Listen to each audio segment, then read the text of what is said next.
So it's Sunday morning and 80 degrees, so it's getting warm. But it looks like we've got an overcast today, so I don't think there's going to be too much direct sunlight.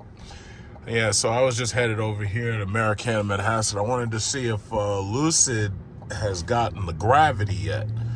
I just wanted to see it, if they got it. They should have the damn thing by now, because I know the meatpacking district in Manhattan has it. But I wanted to see if they have it. Do you understand that with these electric cars, the Lucid Gravity is a goddamn minivan for $100,000, and that thing is faster to 60 than a freaking Corvette Z06. And it's a freaking minivan, and the damn thing weighs like 7,000 pounds. It's like crazy. Like with these electric cars, it's like they can do anything they want. They can make a fucking truck drag race shit. It's so amazing.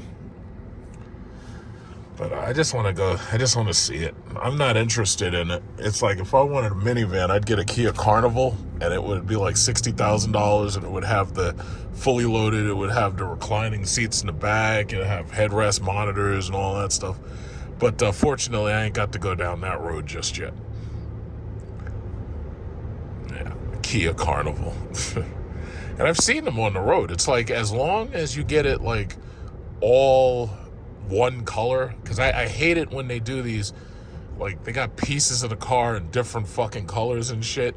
It's like, as long as you can get it in one solid color, like black or silver or whatever, it's like, yeah, I'm fine. Black, silver, white, but it has to be a solid color. Like when they put that chrome shit on the C pillar or the D pillar, I'm like, yeah, that looks stupid, but to each his own,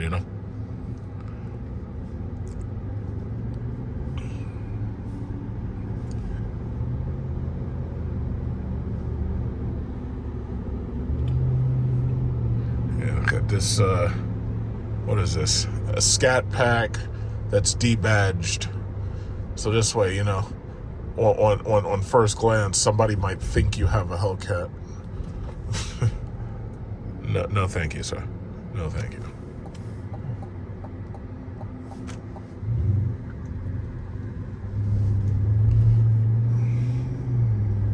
Uh-oh, cops pulling these people over, man. It's not even 10 o'clock yet. They up there pulling these people over. What'd this guy do? Excuse me, sir. I'm stopping you because you're not rich, but you're in a rich zone. It's like this pretentious Range Rover just isn't rich enough, boy.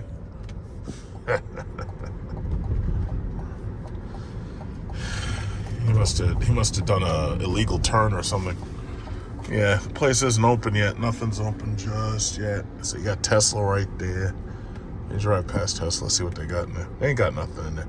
They got those Model 3s, and they're trying to move Model 3s with the low financing and low interest rates and everything. But that's about it. Who's this guy? What's this guy doing? What's this guy doing? He's up there staring and stuff. I don't know why. What's up, homie? You rich? I hope you rich, homie.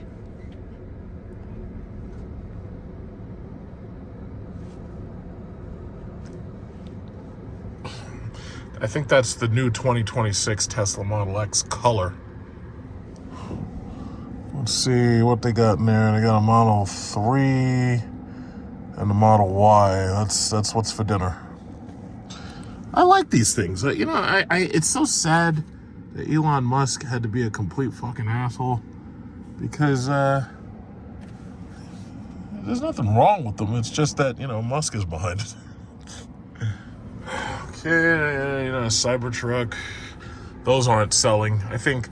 See, I don't know what it is with the sales tactics that these people have. If it was me, I would take that very same Cybertruck, and those things, I would make them sell, because what I would have done was I would say, yeah, this is a limited edition vehicle.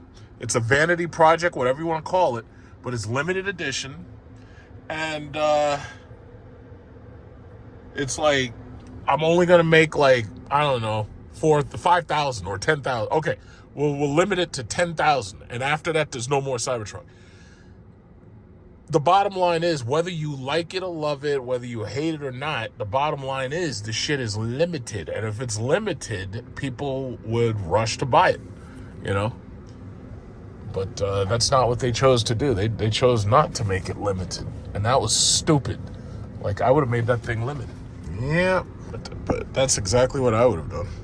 So Lucid is right over here, but nobody's here yet. Well, the place really opens an hour from now. I just wanted to go past it and check and see if they had the thing on their showroom floor.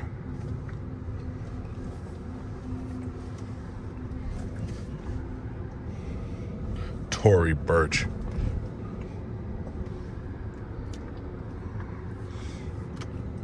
Let's see what cars they have.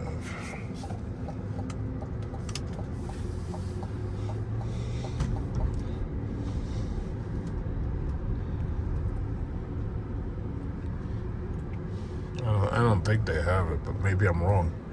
So they put something in there. What is this? Oh, it's just another Lucid Air. Yeah, they got a couple of cars up front, but I don't think any of them are Gravities. Oh well.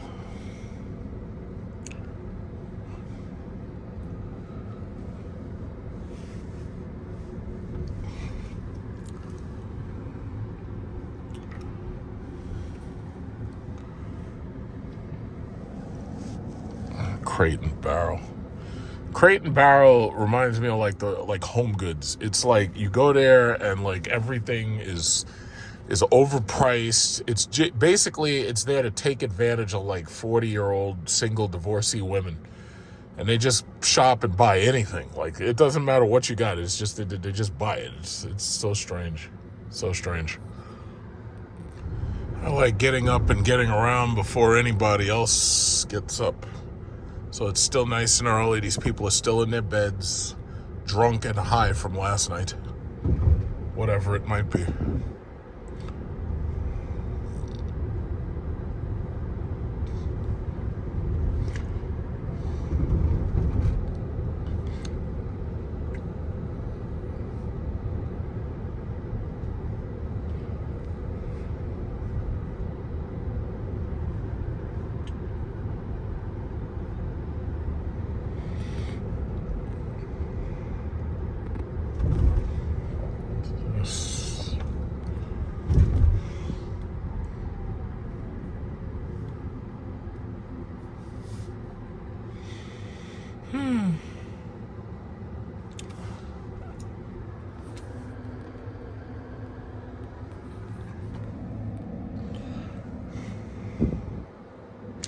These goddamn Range Rover Evoques, man.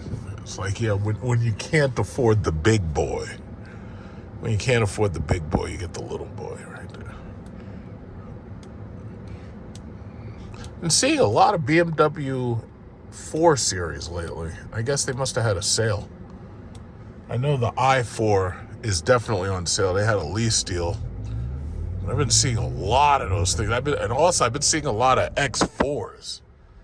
X4s and BMW 4 Series. I've been seeing a lot of those. Okay, yeah. I've been seeing a lot of those things. Yeah, BMW, I think their grills have gotten ridiculously ugly. This car has an okay grill. I like that grill. That's okay. But their cars have gotten so ugly. Like, Mercedes just looks better for now, because some of the new stuff they have, I'm a little torn.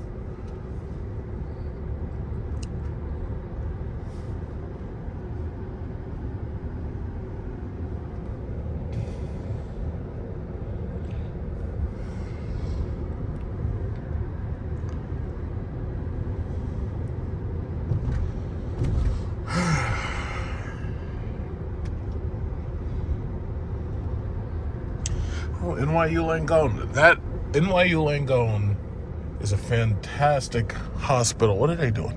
What are they doing? Oh, they having a car meet? Y'all having a car meet up in there?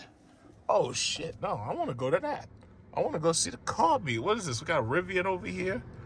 We got a Rivian over here. We got this Range Rover. Okay, that's the big boy Range Rover. Oh, they having car meets at Macy's? I knew Macy's had to be good for something. And if this is, see, over here, you got the wealthy people. So basically, when they got car meats over here, we got real car meats. It's like, these are not dollar menu meats. Oh, shit. What we got over here? Oh, but yeah, but see, it's all McLarens. It's like, there's a McLaren dealership, like, right down the block. It's like, nobody wants to see that shit. But anyway, I'm gonna pull in real quick. And then I'm gonna be out of here, because see, I don't come to these fucking things anymore.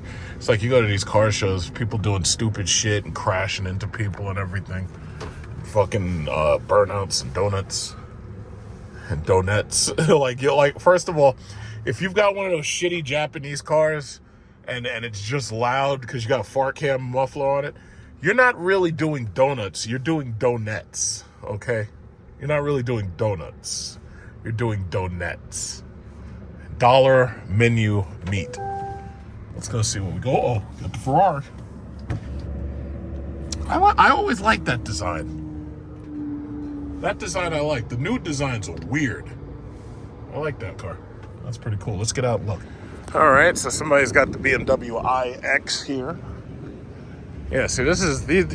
But you know what's boring? These new car shows, it's like all the cars are the same. It's like, here's a Lamborghini over here. That's a Huracan.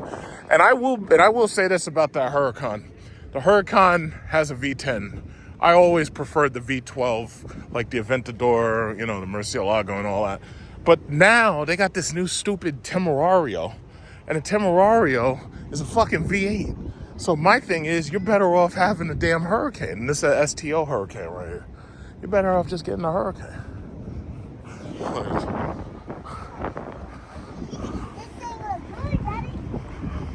I agree. Okay. That's cool. All right, let's get one of those.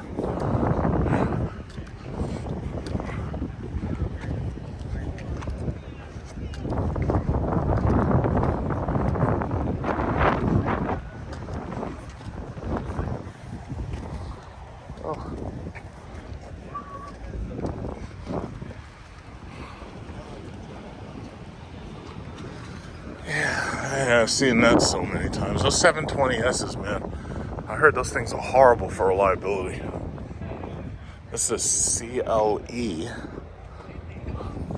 Yeah. New CLEs are nice. It's too bad to have the exact same interior as a CLA and a C-Class. Corvettes. Nothing but Corvettes. Ain't nobody got that Bugatti money around here. I have never seen a Bugatti in New York City except for at the car show at Jacob Javits Center.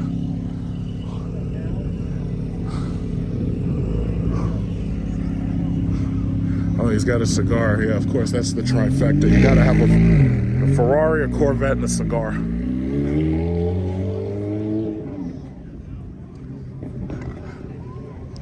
Oh, this is like ridiculously boring now. It's like once you've been to Dubai a couple of times, it's like all the rest of this is just, it's just like ho-hum. I think this is like cars and coffee, but there's no coffee. Oh wait, there is coffee. There's a Starbucks right over there. So you go to Starbucks, you can get coffee, but that's, yeah. And it's like usually when you come to cars and coffee, you know, usually they supply the coffee, like they give you like free coffee. Not here. And there's a black Urus hidden over there. Nobody's looking at that. Maybe if you had made it like sun orange or something.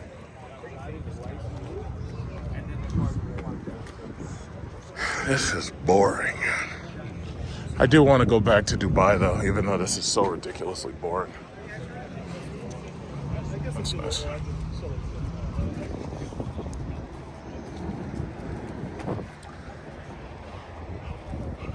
I think that's the new one. Judging from the body thing, I think that's the newer one. That's cool. Get out of here. Yeah, I'm done. This is boring. It's like just once I'd like to come to one of these dollar menu meets and it'd be like a Bugatti here. There's never any Bugattis. It's like these Lambos are fucking played out. These Ferraris are boring. These Porsches are really boring. These fucking BMWs are even more boring than boring is boring is boring. It's like, where the Bugattis at?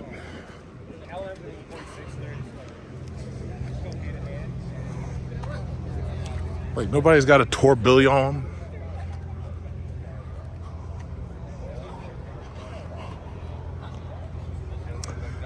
A red C8. It's like, yeah, Daddy, when I grow up, I want a C8.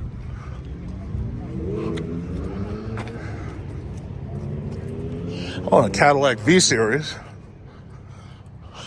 That's the old one. 2008, 2009. All right, I'm done. I am done. I'm out of here.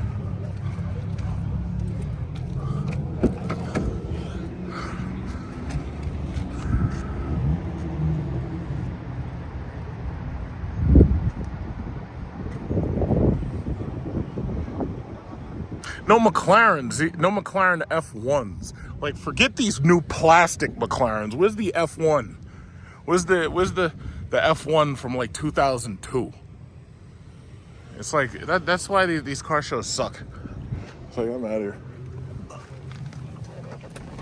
All right, that's enough for that.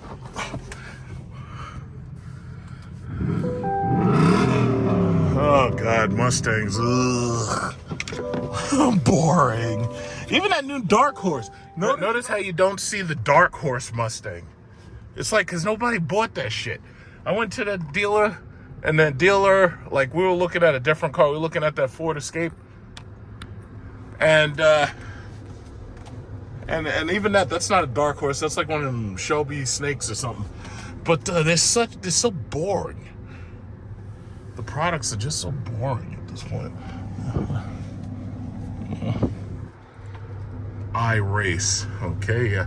That looks really good if you get pulled over by a cop.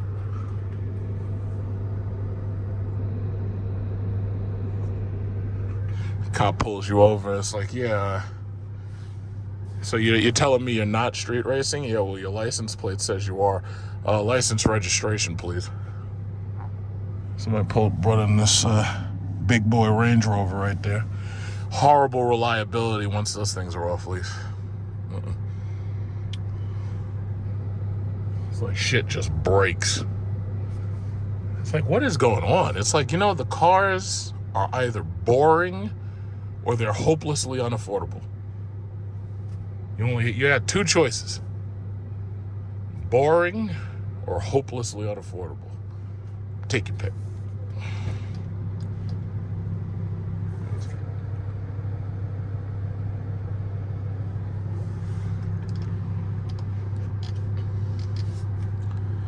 This is a long-ass light. This guy's been at this light before me, and he's been here for like a minute and a half. It's a long light, Jesus.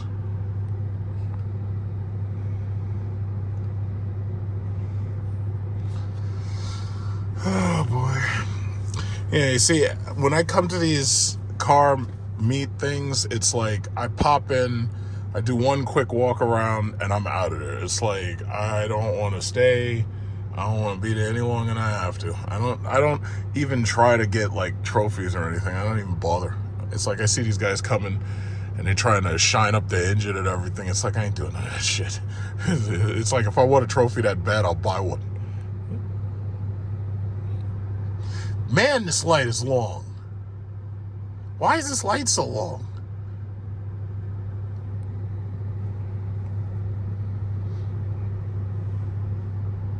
It's a long-ass light.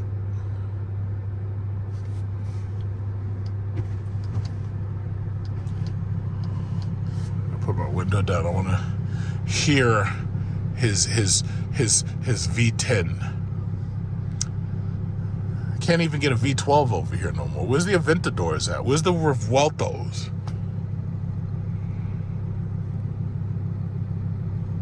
Jesus Christ, this is a long light.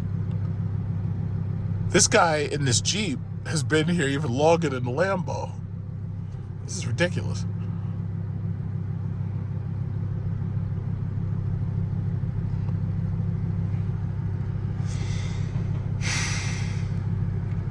Man, this is a long light. Jesus Christ.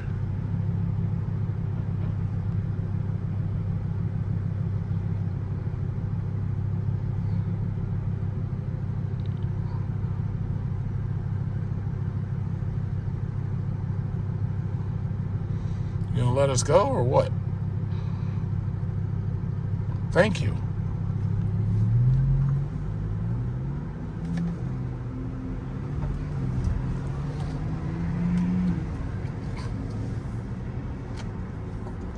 All right, now back to business.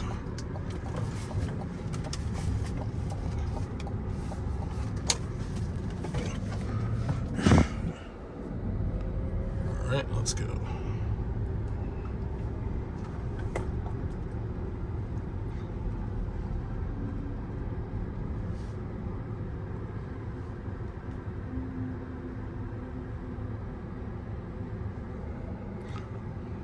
EQE.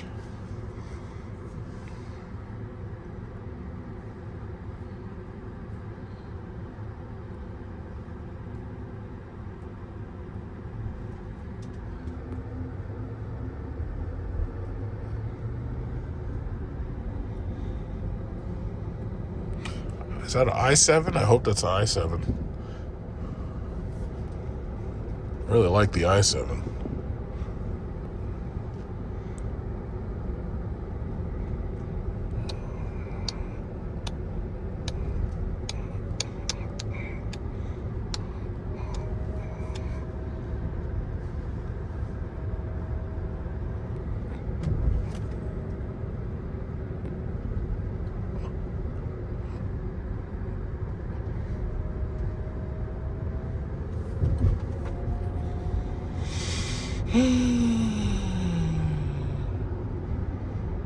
Student driver.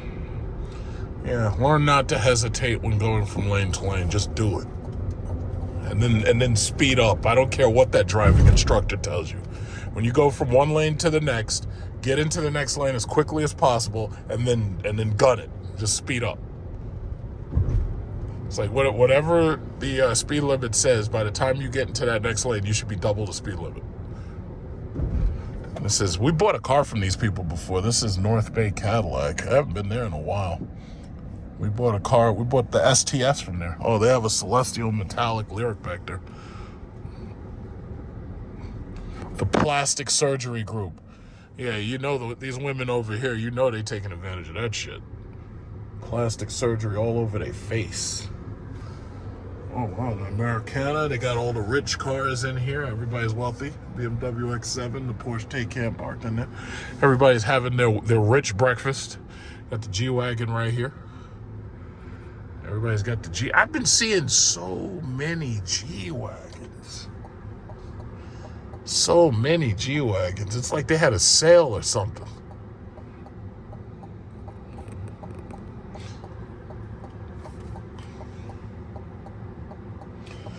Lucid Air.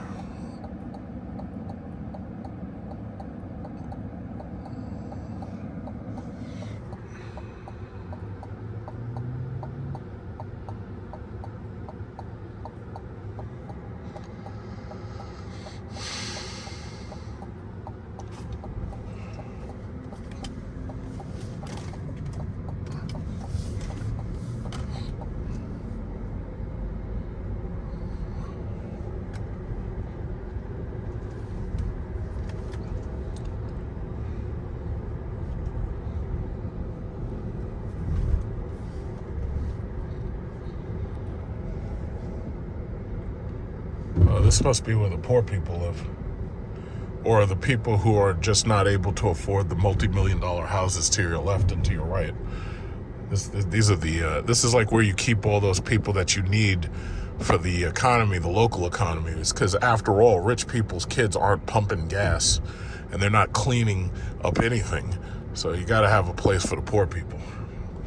What is this? Pre-owned center for Beaner Audi? Ugh. Ugh. Ugh. No, thank you. A Mustang, Z28. Or something like that. I don't know. I didn't even really see it though.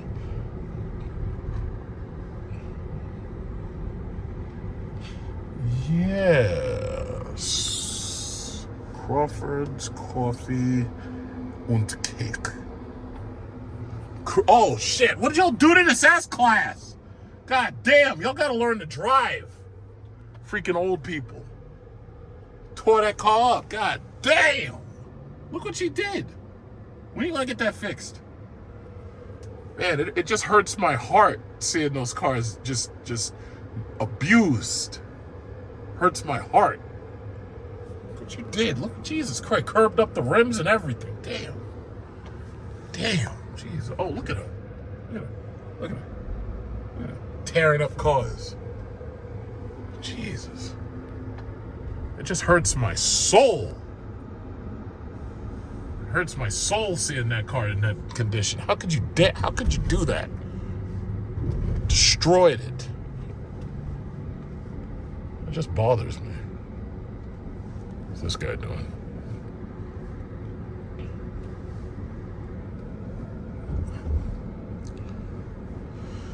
Yeah, sad.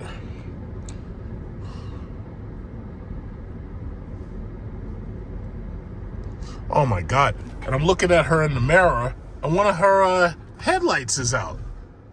It's like your headlight is out, you tore up the side of the car. Your headlight is just damaged. It's like, are you going to get that fixed? I mean, come on, man. You can't drive that car around like that. That's just tacky. That is so tacky. Got the big boy Range Rover, the G-Wagon parked across the street. See, after a while, like, it's just boring. It's like these cars are so boring now. It's like you got a used market, you got a new market, and they're both boring. Like, it's just amazing how boring they are. Okay, I'll let you in front. Whoa. That's fucking... She's tore up both sides of the car. God damn. Look at that. She tore up both sides of the car, and she's up there blowing at me when I had my signal light on. I was trying to get that lane, and she was speeding up, and you done tore up your car, and now you're up there shaking your fist at me?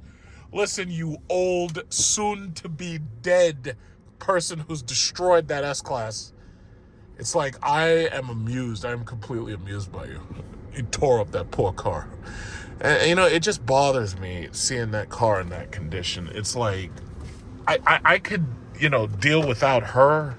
You know how, like, when people get into car accidents, you know, the first thing everybody says is, oh, well, it's just a car as long as you're okay. I don't believe that shit. I never say stuff like that. A lot of people say stuff like that. I don't say that. You know, if it's a cheap car that nobody cares about, yeah, maybe I'll say that.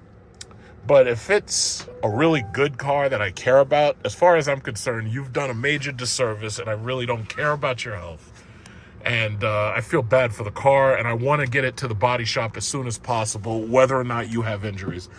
And that car needs to be fixed immediately. What, is this a funeral home? What is this? Is this a botanical garden? Oh, this is a cemetery. Village of Kissington. I think that's a cemetery right there. All right, so anyway, I'm going to go into some of these stores right here. I'm going to do some luxury shopping at the Dollar Tree. I ain't even going to lie. I'm going to the Dollar Tree. See, I came over here because the Dollar Trees in certain neighborhoods have better stuff than the other Dollar Trees do. So I go from Dollar Tree to Dollar Tree, and I just, take a look and see what's the difference, basically. So I'm going to get in here and do some luxury shopping. Oh, look, she's got little doggies. She's got dogs. Why is it that these people have to bring their dogs everywhere? There should be a law. You're not allowed to have dogs on the plane. Either that, or they put you all the way in the back of the plane while I'm up in business class, and you keep those filthy beasts away from me. I don't want to hear them bark or nothing. There should be a law. And you're taking them into the store? Oh, my God. All right, this is going to be a trip.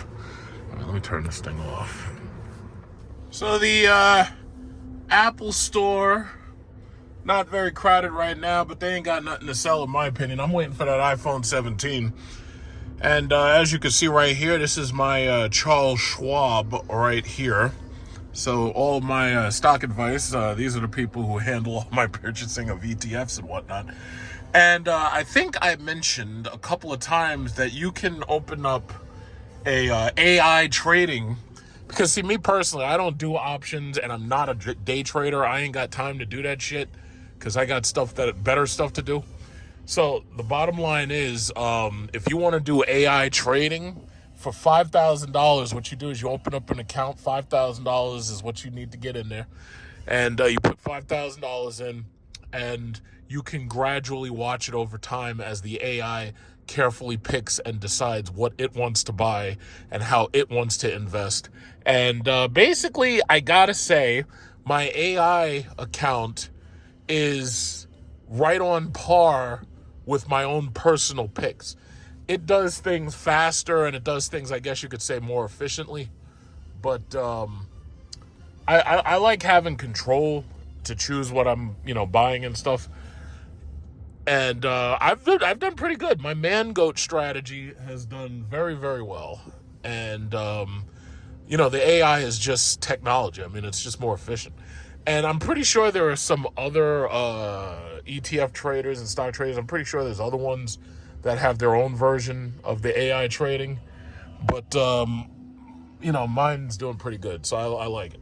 So if, and I've tried to tell people this, and some people always ask me, they're like, oh, who do you, trade with and everything? And I keep telling them, it's like, yeah, I trade with Charles Schwab. I used to have TD Ameritrade, but Charles Schwab bought them. And it used to be called Scott Trade even before that, and then it became TD Ameritrade. Yeah, see, they still don't have they don't have the freaking gravity. A little disappointed about that. I wanted to come here and see that gravity, but they ain't got it. And I just wanted to, just see it again. I may drive it, you could test drive it, but that's the thing. So, whoa, God damn. Wow. So anyway, what I'm saying is, it's like when you see me on that business class flight over to Vietnam and Cambodia, please don't ask me how I got there, because I'm going to keep saying, I've been telling you all this shit all this time. I'm not sitting around driving some $80,000 electric Cadillac because I don't know what I'm talking about. It's like when you see me on them business class flights, do not ask me how I got there. Just don't do it. I didn't have to shoot no basketballs. I didn't have to carry no football and break fucking bones and shit. I didn't have to sling crack rock. I was just really, really good at investments. J. Crew. People still buy this shit? I guess they just need to, I guess they just like shopping. That must be it. It's like a lot of this shit, man. I don't buy this stuff. Look at this guy with the Chevy Cruze. This guy. Yeah. So yeah, just that's what I'm saying. So yeah, if I were you, you got $5,000, open up an AI trading account. Unless you want to do dividend paying stocks yourself and buy into credit cards and banks and stuff. It's up to you. I mean, and I know what you're gonna say is like, yeah, well, Bitcoin's up 9,000%. It's like, let me tell you something. If you really don't blow at me. It's this fucking don't blow at me. It's this guy. I don't know what he's doing there. So anyway, what was I saying? If you really, really, really, really want to buy crypto, I can bet you that within the next couple of months, they're going to have a crypto winter, and they're going to go really, really deep into the red or down. It's just going to go down. So what you should do is, if you really, really, really want to buy Bitcoin, just wait for the next crypto winter. And as soon as we get that next crypto winter, you can get in there and, then you can put your money in there, and now you got to wait for the shit to go back up. And you have no idea. Because, see, that's the thing about Bitcoin. They have really, really deep crypto winters. Me personally, I just can't see putting my money into that shit. I just can't see it. I just cannot see it. Me personally, I'm not doing it. If you want to buy XRP and wait about 10 or 20 years for the shit to go up or whatever it takes, maybe. But I just can't buy crypto. I just can't do it. I can't do it. I'll take that same money and hand it to Charles Schwab, and I got AI robots making me money while I'm sleeping. I got AI robots making me money while I'm eating. I got my tenants. It's like, if I come knock on the door, guess what? Rent is due. It's like, I just can't see putting my money in fucking Bitcoin. I'd rather buy another house if that was the case. I just can't see it. Even, what was it? Graham Stephan, his last video, he's like, yeah, I lost $1 million. and $300,000 or $400,000 out of that $1 million that he lost was Bitcoin. And he said it. I didn't say it. He said it. And I'm like, nah, man. Nah, that's okay. Nah, that's okay. I can think of better ways to risk my money. I'm sorry. I am so sorry. No. I'm so sorry. See, now, you know, the really rich people who save a lot of money, you know what they do? They don't have nice cars. What they do is they buy a piece of shit Toyota RAV4, just like that one. And then they take all the money they would have spent on the luxury car and then they roll that money into their stock portfolio. So they're saving lots and lots of money. The only problem is that's boring. Is it? Well, no, and it's not just that it's boring. It's like having, you know, nice cars, nice houses. That's like an investment into yourself, your mental health, you know. Us three. That's his license plate. It says us three. I don't know what that's supposed to mean. But, you know, it's like an investment. Look at this guy right here. This guy's got the C-Class. And the C-Class is a very beautiful, respectable car. It doesn't have all the features and shit of the E and the S. But, you know, it's like $50,000. So maybe he pays about $600, maybe $500 a month or something, whatever it is. But he takes the rest of the money that he would have spent on the bigger car, and he rolls that into his stock portfolio. Next thing you know, you got lots and lots of money. You're like, wow, where'd all this money come from? It's like, hey, I think I want to take a nice vacation. You know? It's like, you know, everybody has a choice to make. You know, you got to make a decision.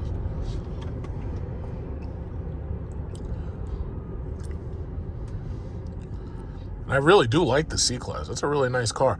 I fear that the next generation of C-Class is going to probably be like $5,000 more expensive because it looks like the CLA is getting a price bump. It's going up like $5,000 or $10,000 or something. So I think the next C-Class is going to start at 60. So, us three. I don't know. This guy, everybody got a fucking G-Wagon. It's like I'm seeing these dumb things everywhere. And I have to wonder, do people really enjoy driving those, or are they just driving them to show off that they spent over $190,000 for a truck? And that's not even an AMG. That's the regular one. That's the G550. That's the starting G-Wagon. That's not even the AMG 63 G-Wagon, you know? I really have to wonder, do people really enjoy those things, or are they just showing off? Because, you know, I see no difference between that G-Wagon and that Wrangler right there. I see no difference. In fact, the new Grand Cherokee, you can get the passenger screen, and then you can get the screen over here, the heads-up display, and then you can get the TVs in the back. I would rather have that. But, you know, that's just me. I have to wonder, do people really like those things, or are they just showing off? I have to wonder.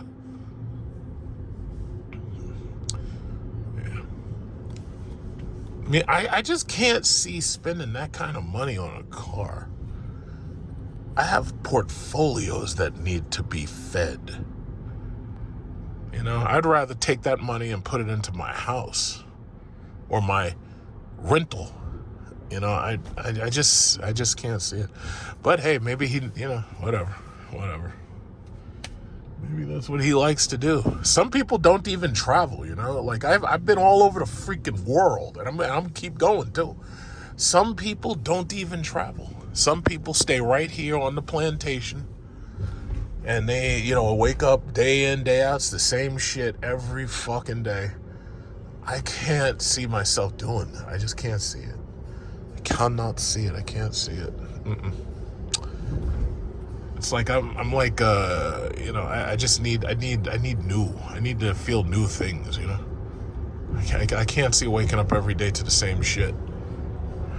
That plantation bros do that. I'm not a plantation bro by any means. I just can't see it. Look at this Tesla. He's trying to get over.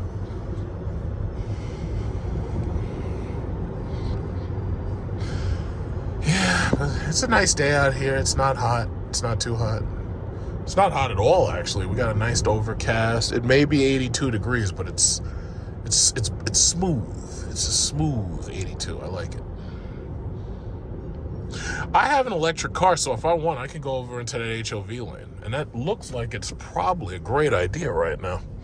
Yeah, I think I'll do that because I have an electric car. So if a cop pulls me over, he'd be like, hey, yeah, sorry, officer. Better luck next time. I have an electric car, sir.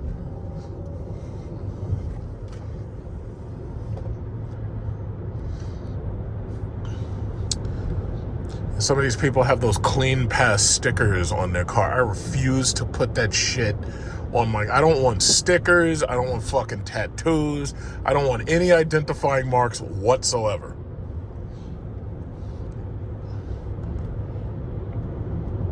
Clean pass. And see, that's the beauty. When you have an electric car, you can go to the store. I'm going to go to the store right now. You can go to the store and you can park where it says like alternative fuel vehicles or electric vehicles. And sometimes the parking for those spots is better than it is if you're handicapped, you know? So it's a benefit. Now, if you have one of these regular gas cars, you don't get to park there. It's like you can get a ticket. I can park there. I can drive in the HOV lane, you know? While everybody else stuck in traffic, I get to be in the HOV lane because I have an electric car. It's kind of like something. Oh, look at that guy. He's a fucking cop. He's hiding. Look at that guy. Up there hiding with his radar gun. I wonder if we got any more Piggly Wigglies over here.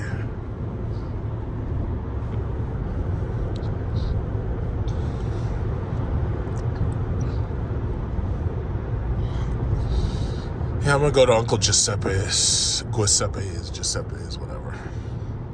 Still nice and early. Most of these people still haven't gotten up, so I get all my shopping done.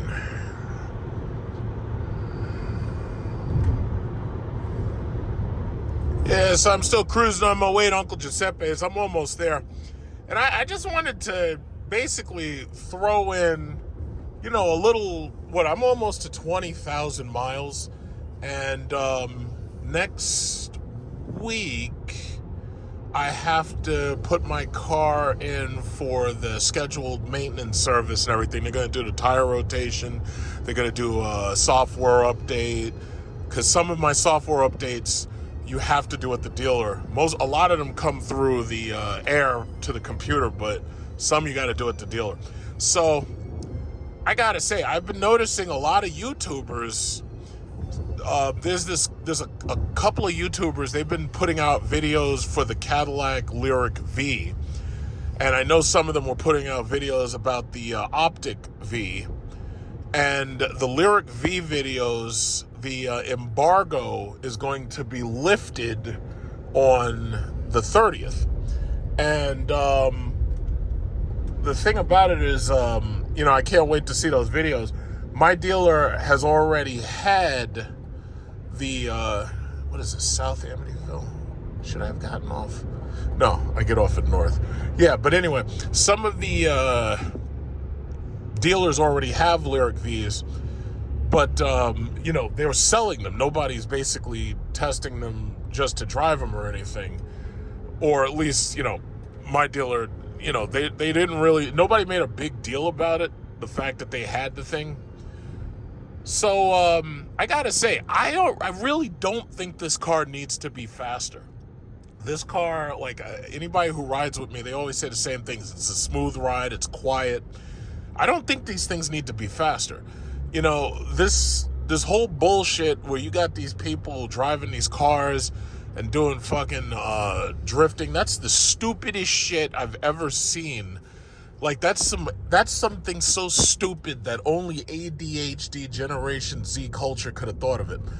It's like, these cars are big and heavy. They're designed for touring and cruising, right?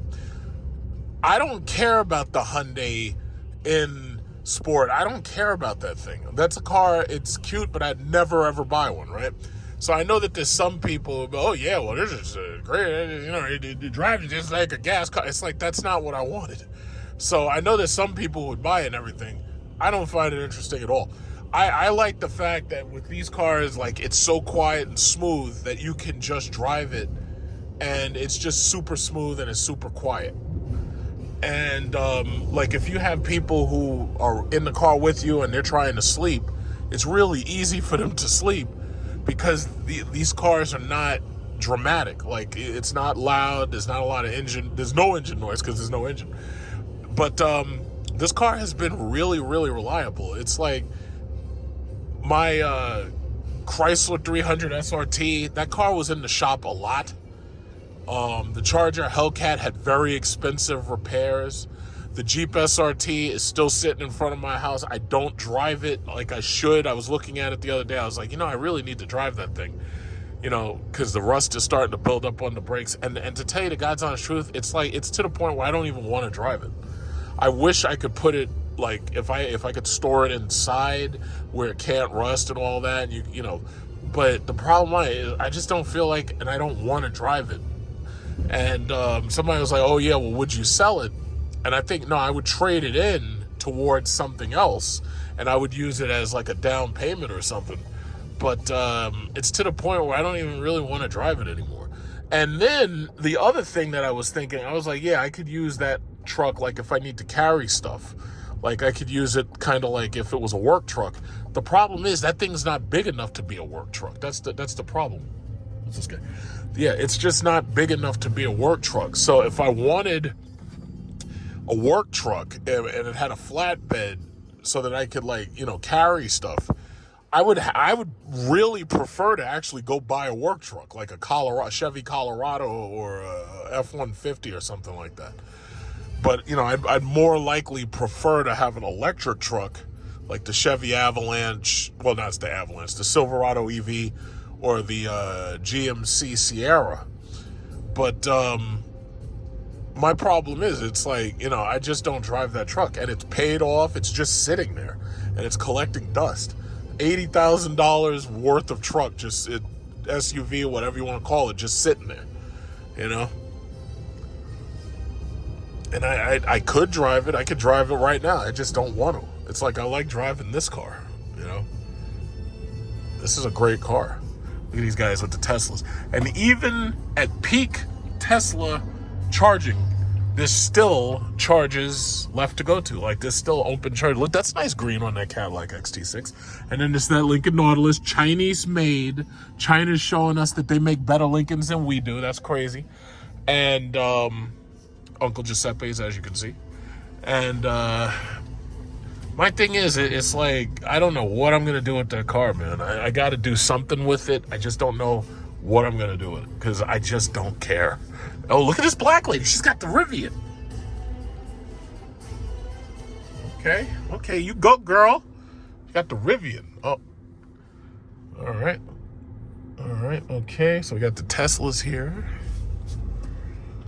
Yeah, this Tesla charges like everywhere, man. They put those things everywhere. And it's sad because Tesla is such a good network and the cars are getting better, but you got to deal with the Elon Musk shit. Nobody wants to deal with that shit. That guy's a piece of shit and he's stupid. And he doesn't know how to keep his fucking mouth shut. Yeah, nobody wants to deal with that. And I like the Model Y. I really do.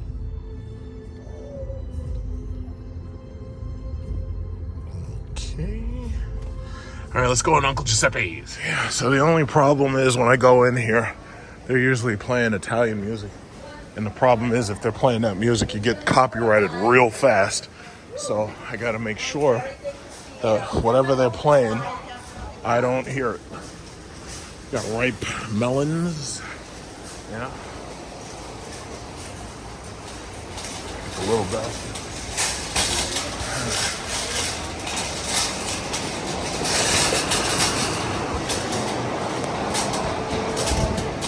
Oh, garbage can.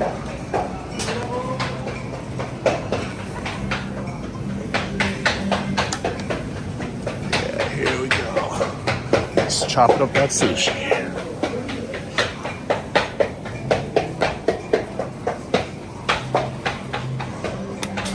Chopping up the sushi. Oh, look at those sandwiches. Oh my God. Garbage can.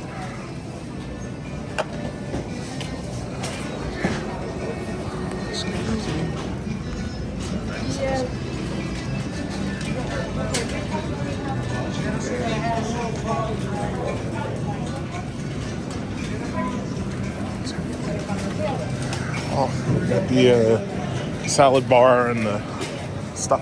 This guy. Yeah, they got some good soup. They got some good sauces.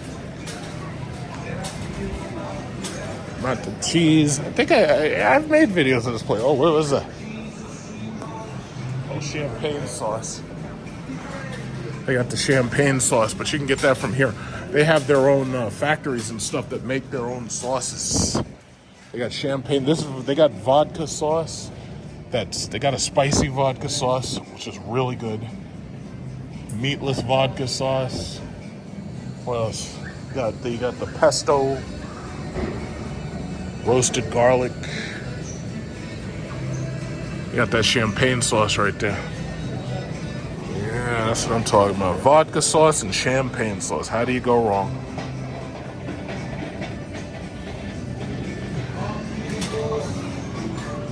$2 for $7 Arizonas. I think that's the regular price of that stuff. I think I got alcohol at home. I think. You know what? You can never have too much alcohol.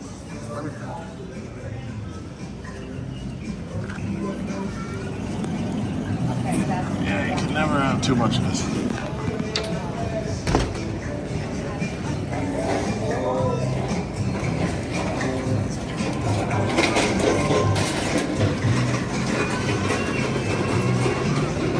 Yeah, so I'm about to get hit by a goddamn copyright, so can't be recorded. I think they almost do that shit on purpose.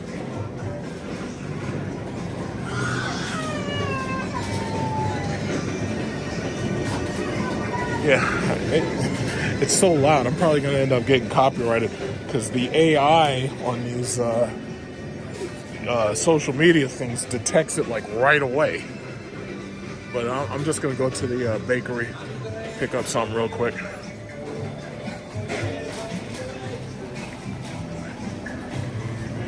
And the bakery.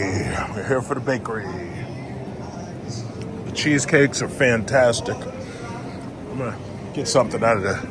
Get them to give me one of those custom jobs. I got all this stuff right here. If you're having a party, this is where you gotta go. You gotta go here for the party.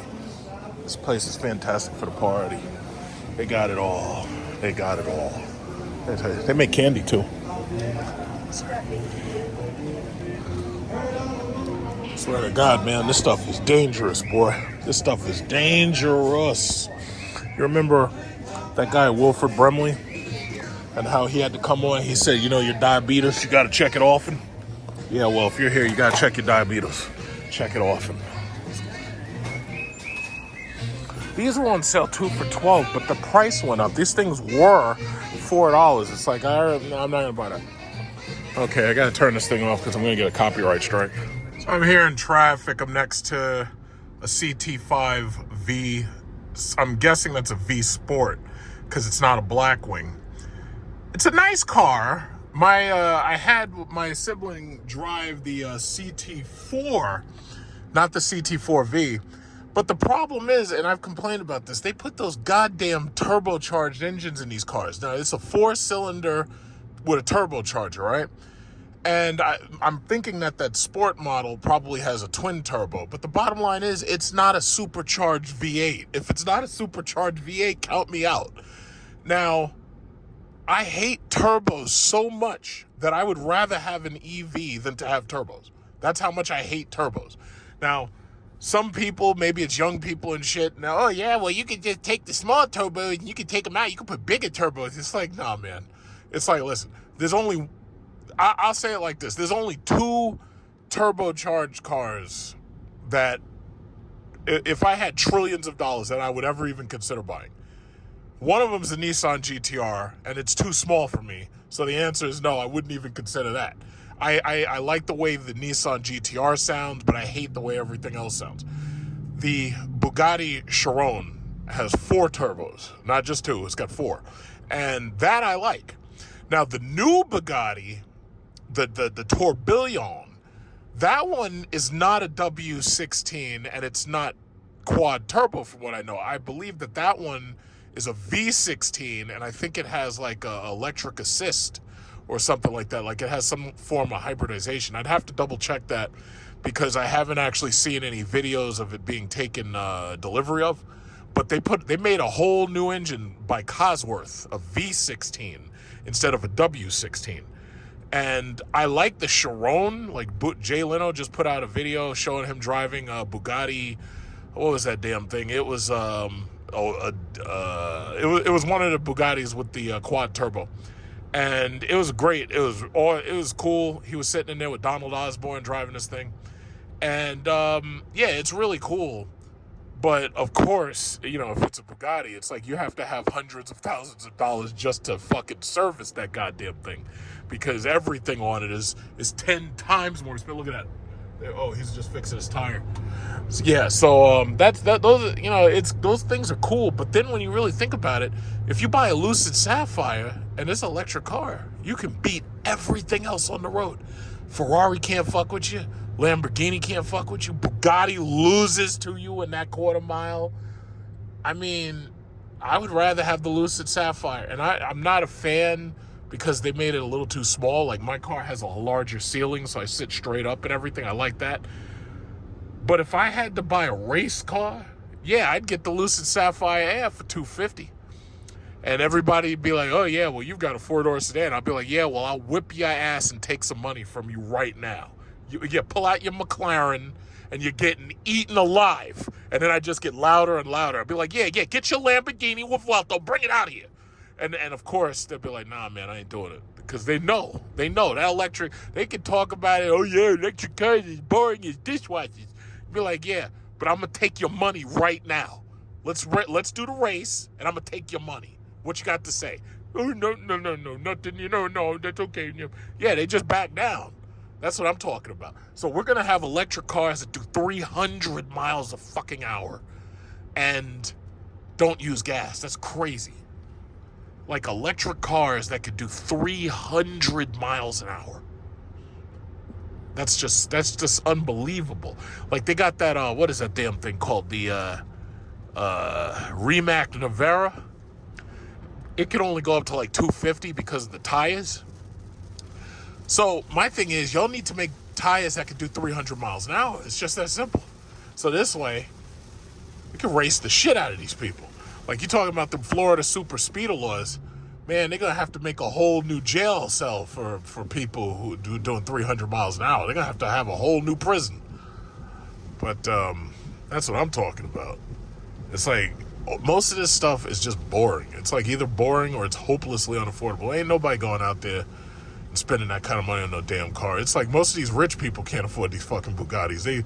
They lease the shit, they pay like $40,000 a month, and then they take it back and give it back. They be like, nah, I can't, these bills, I can't afford to repair this whole thing, okay? So you can take it back. The only way to win is like if you're like Jay Leno and you have like so much money that it just doesn't matter anymore, and then you can afford it. And then you think about it, it's like, yeah, you're driving a car like that to show off, but you're driving, what the fuck are you doing? Stay on your side. Freaking moron. This guy's up there drifting. Well, you better be old. You better be old. No, he's not even old. Freaking stupid. You better be like one of them student drivers or something, man. This guy's up there calling cars, kill people out here. Stay on your side, sucker. And you driving in the left lane too? That's a new thing. They're starting to make laws that if you're driving in the left lane, they call it, what is it, Connecticut. They're saying if you're camping the left lane, they gonna give your ass a big ass ticket. Now, I just drove up through Connecticut because I had to go to Rhode Island. And there was a cop, and he was driving up through the left lane. So I immediately jump over into the middle lane, and he just passed me by. That's exactly what you should be doing. Anybody who's camping that left lane, and they first of all, this is what I keep saying. If I was president, if y'all elect me, I'm gonna make it so that you're gonna have a driver's license that has like a red stripe on it, and you get a special sticker on your car, and you got to pay the money, but it allows you to exceed the speed limit by like 40%. So basically, you're allowed to do 100 plus in the left lane, but only the left lane. And you pay extra. So if the regular driver's license is $100, you pay $3. And this way, if the cops ever pull you over, and you, as long as you don't hit nobody, as long as there's no car accidents, there's no unsafe passing, if the cops pull you over, yes, officer, here you go. Here's my super speeder license. And that's what we'll call it. We'll call it the super speeder license. And the cop will look at it. He'll see the red stripe. He'll be like, oh, okay, be safe and happy motoring. And then he just lets you go. Now, that's fair. You pay $300 or whatever it is, and you get your super speeder license. And only in the left lane, you are allowed to speed. And anybody caught in that left lane, like with one of these bullshit Toyotas, and they're slow, like this guy's slow, anybody in that left lane, you're getting a big-ass ticket. In fact, you're going to get the ticket that a speeder would have got because you're in that lane and you're camping that lane. Now, that is a republic. That you vote. Uh-oh, we got a Jeep SRT. But it's the old one. Yeah, the super speeder laws. You're only allowed to drive in the left lane really, really fucking fast. Yep. I would like to revamp a lot of the stuff. Like this whole thing about immigration, if it was up to me, like I would make it so that you get a fast track green card or a fast track citizenship for like $10 million. Fast track. Now, everybody else, you wait in line and we get to you when we get to you. But if you pay that $10 million, you get a fast track, what is it called? A visa or whatever. No, citizenship. Fast track. Look at this guy. Res 1. You get a fast track citizenship for $10 million.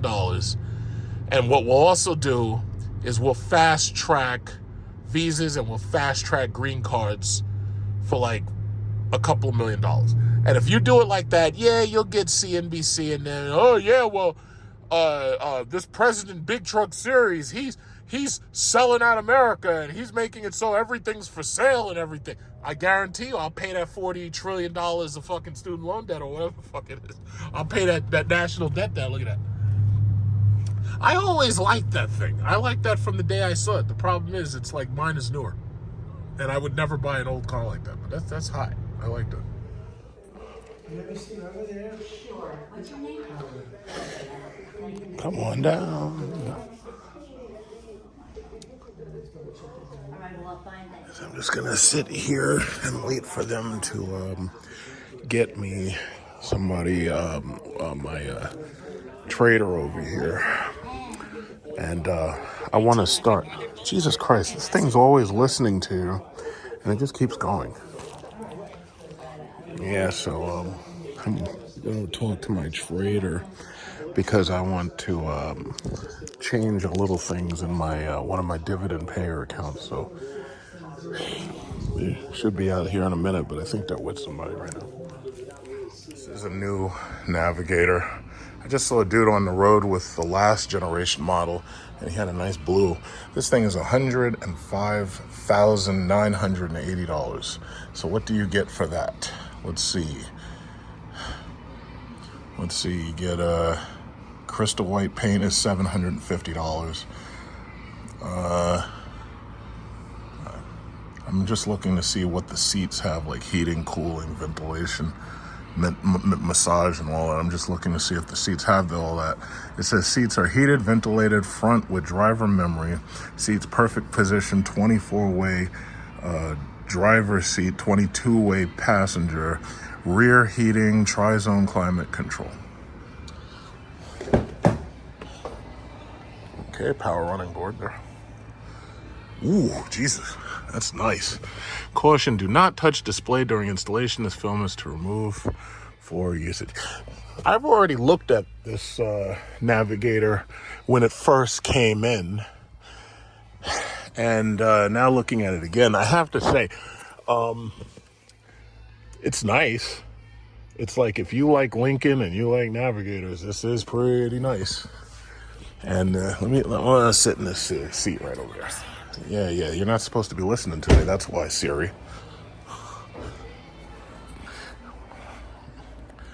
It's like these things, all the Navigator, the Escalade, they're all buses now. This thing is a bus.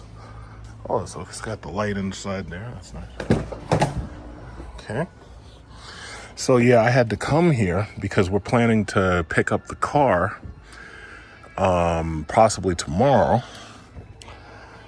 So they have these, what are these things? These thigh support waterfall cushions.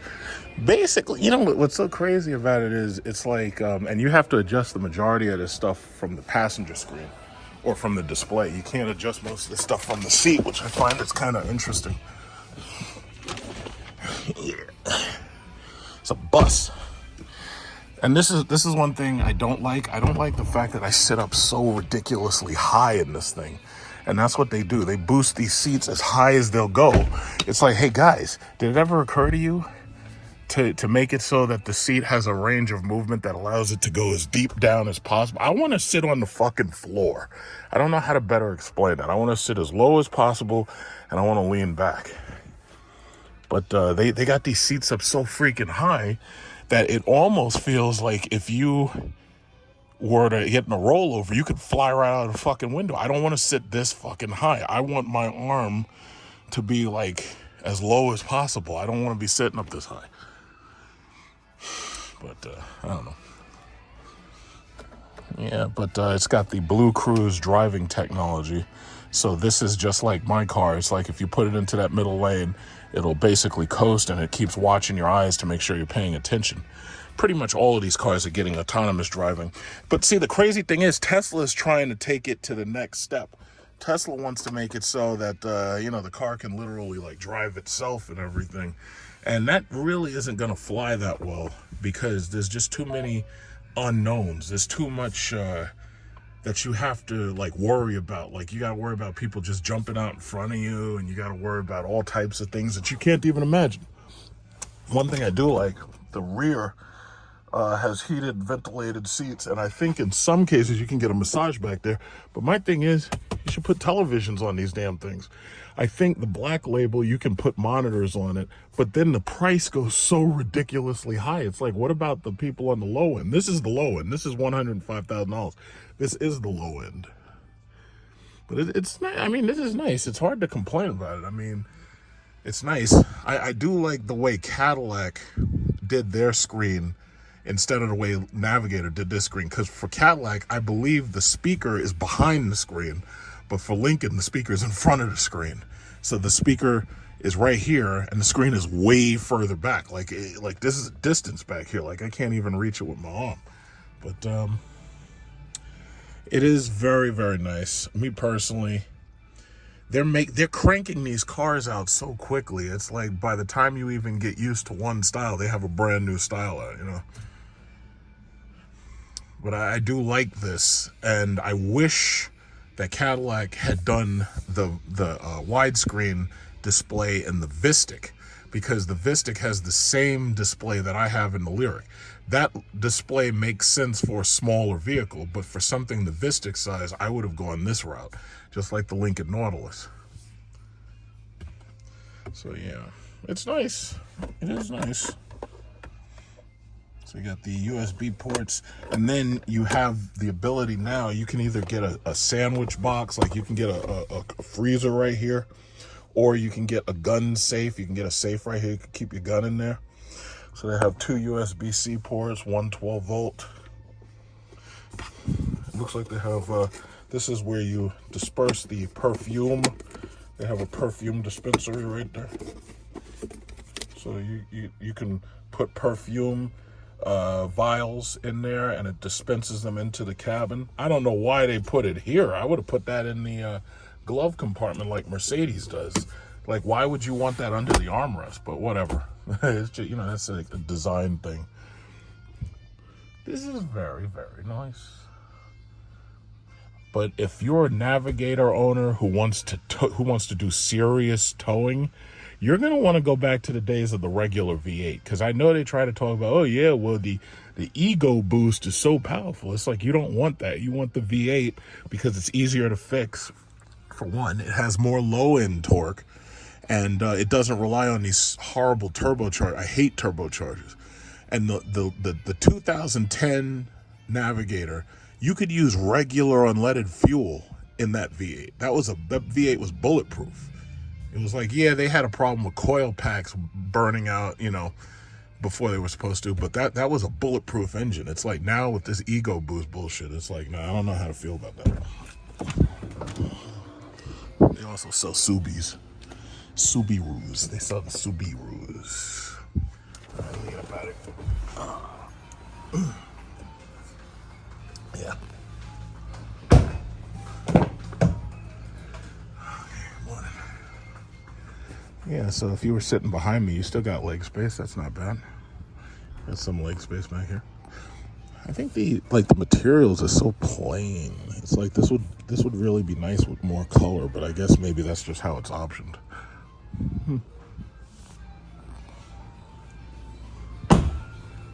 It's a nice car though.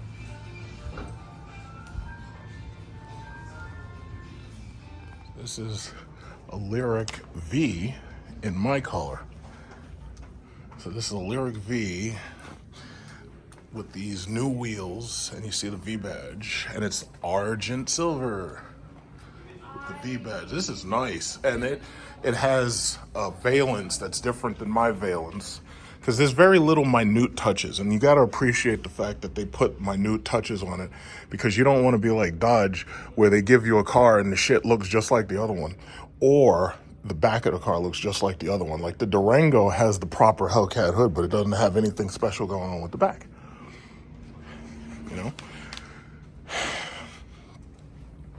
And it has a heads-up display. So you got a heads-up display, and then it's a black interior. It's the noir black interior.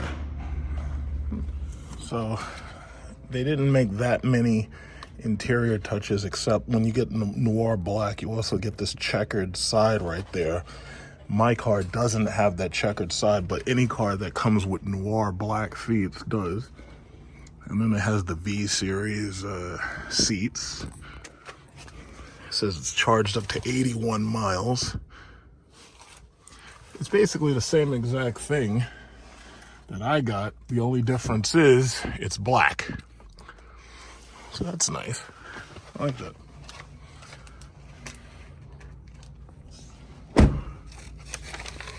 Those black wheels.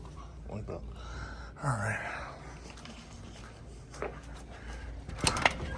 Yeah, they have the IQ L, the long IQ model.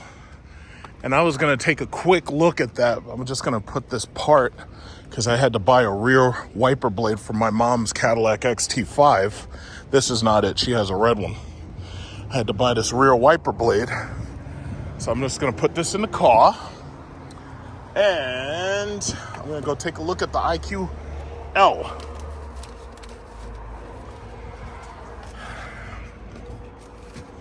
All right. Let's go look at it. And there's a Vistic. This is a service vehicle right here. When I come in for my annual service, I might end up getting this Vistic right here. Who knows? So it's a 900 E4. So, oh, wait a minute. You know what this is? If this is a 900 E4, then this is actually the premium luxury model that has the rear steering in it. Rear steering premium luxury. Hello. Yeah, that's a nice Vistic right there. That's a really nice one. Really nice. Yeah. I just returned it. Oh, that was you. Yeah. I love it. Yeah, it looks like it's got everything. Like I see it's got the heads-up display and everything. Like I have that silver Lyric over there. And I have to come in for service. And when I come in for service, I was asking them, could you guys get me the Vistic or the Escalade IQ? Yeah. And I guess I'll just have to find out which one it is. I had But the IQ last time, too. you had the IQ? They let you the IQ? Oh, my God. It was ridiculous. Yeah, right? Ridiculous. Like, who could even use It was too big? Yeah.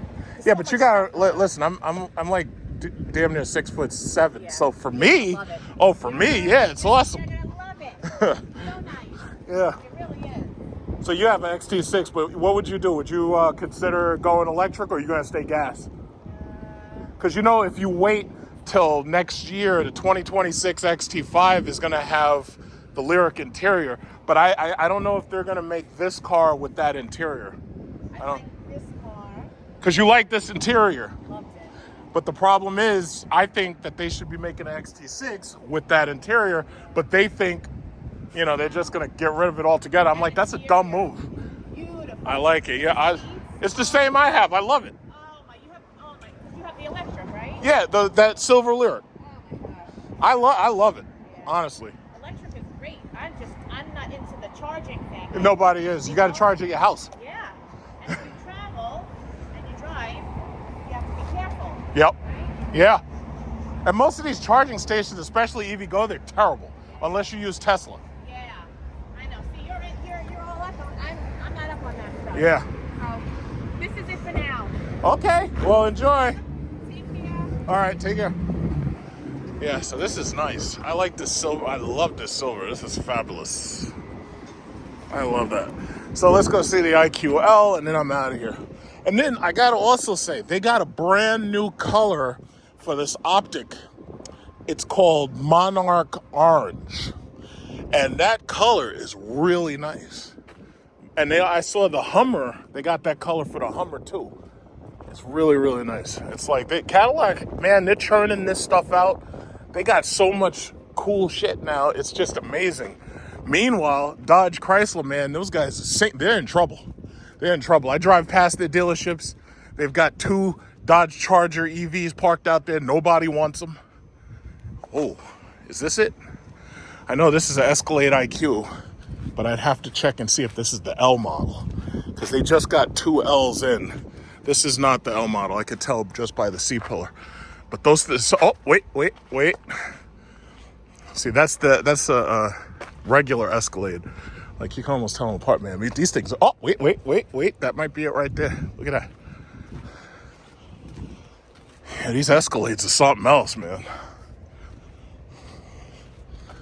I just want to drive it and see whether, or like, I want to hold on to it for like a couple of days and see whether or not, like, that's the kind of car I really should go for.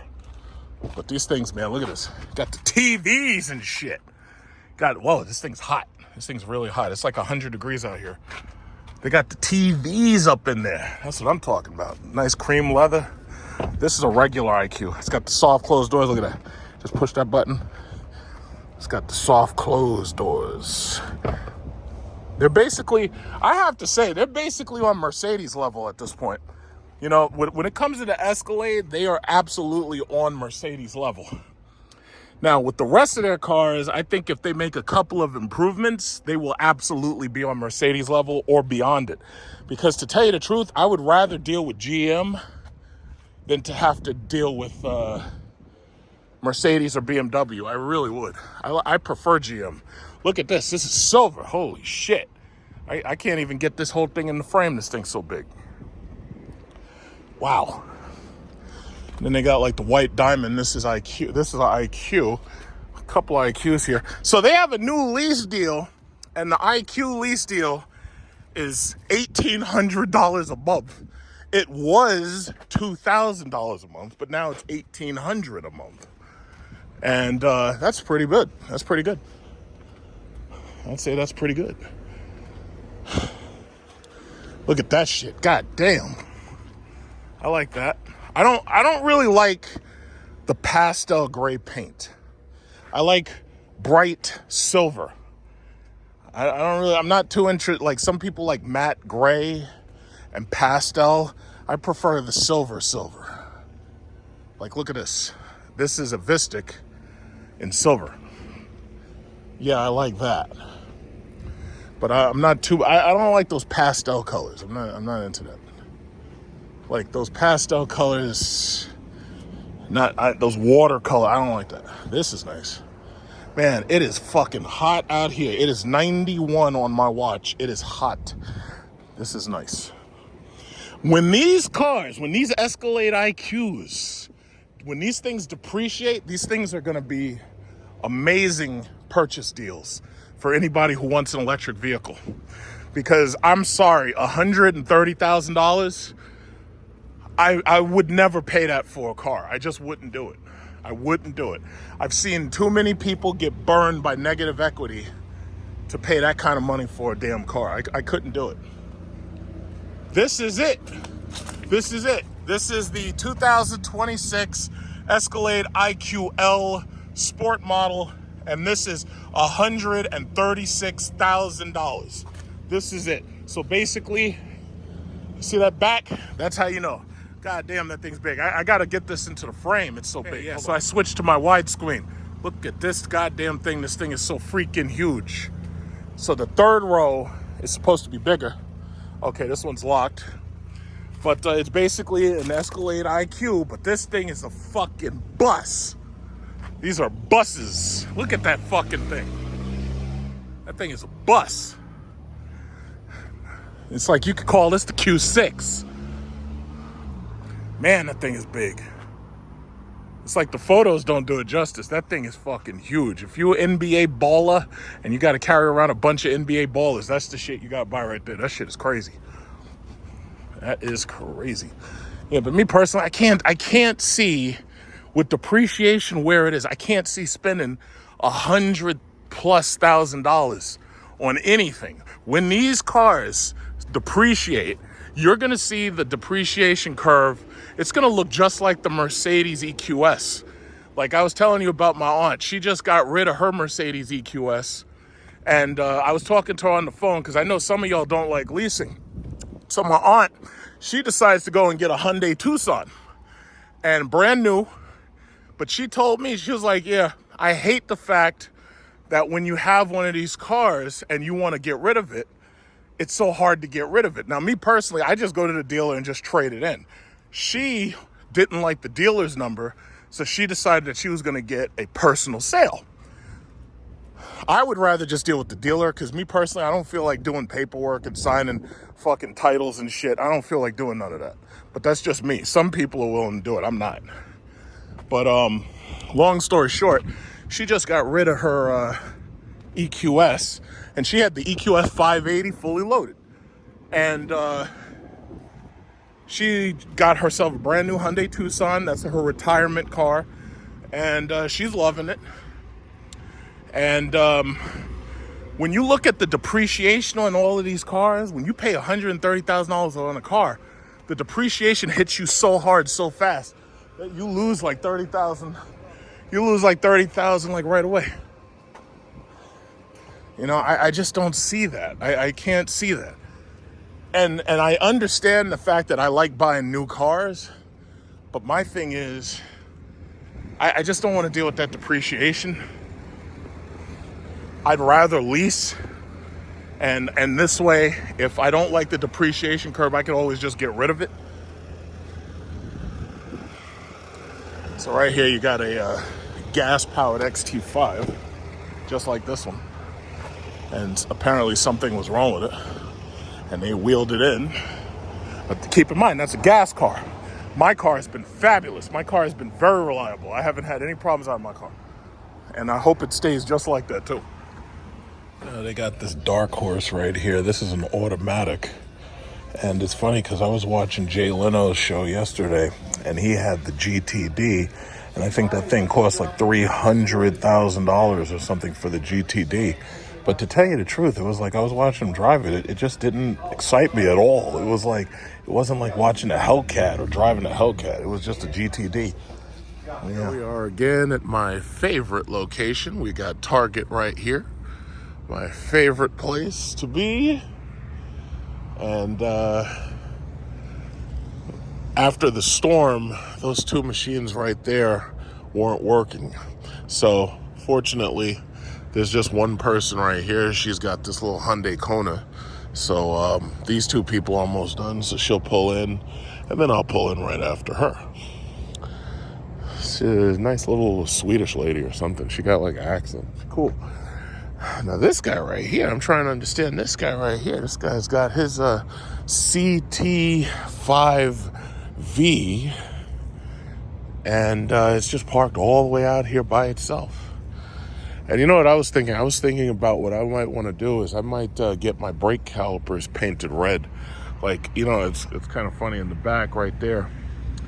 He's got his caliper painted red, but in the front he actually has the actual Brembo brake right there. So what I might do is the next time I have to do something major with my wheels or my tires, I might inquire and see how much they paint brake calipers and how much does it cost. But this is a CT5. This is the regular V. It's like a V Sport, basically, because the Blackwing they don't make anymore. You know, but man, Cadillac is selling these things, boy. They're selling plenty of these things. It's a nice car. Yep, nobody else here just yet.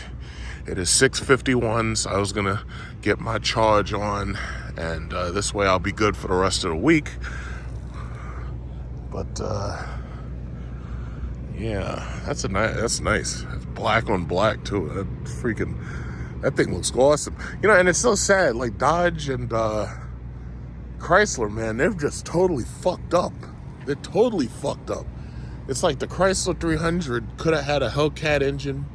The Dodge Charger could have not been marked the fuck up so that nobody be able to like buy it. And now when you do buy it, you got to worry about all this negative depreciation. It's disgusting. Absolutely disgusting. Stellantis deserves to burn in hell. Carlos Tavares should have been arrested and put in prison. And he would have been if I would have been in charge. I would have put that bastard in prison. I would have taken all his bonus money and I would have just stripped him of it. That criminal. But you know, hey, listen, justice is what you make of it, right? So yeah, I'm almost done. I'm gonna get my car and just wait. I'm almost done. It won't take too long. And then I'm going to go into Target, probably buy something. I got to get some feta cheese. Yeah, so the Chevy Bolt is leaving right now. And I guess Helga, I'm going to call her Helga. Helga is pulling in right now. And all I did was just sit down. These things are on a pretty tight timer. So what they did was they said, okay, what we'll do is we'll give everybody up to 1 hour to charge. And then after that, the thing cuts off. So that gives a pretty decent tight timer. But what they're missing is more machines. If this station right here was built properly, this thing would serve 6 vehicles at a time. But they didn't build it properly. What they did was they put that machine way too close to the trees. So that means that machine only can serve 1. This machine right here, they didn't, see, if they had spaced this properly, there's a lot of space over there, but they didn't space this properly. And, you know, it's funny, I was looking at Tesla and how Elon Musk has this new Tesla diner.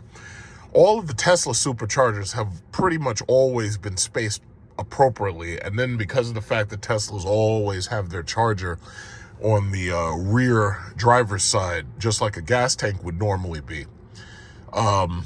Because Tesla has spaced these things perfectly, because all of the cars are virtually designed the same, basically it's very efficient when you have a Tesla and you pull in and you charge. Now everybody else, some people put their charger up here, some people put it up there, some people put it behind the driver, some people put it behind the passenger. So the problem is there's no standardization. And I think that in general is one of the issues that the EV market is trying to fix. Because right now, of course, this is baby steps right now.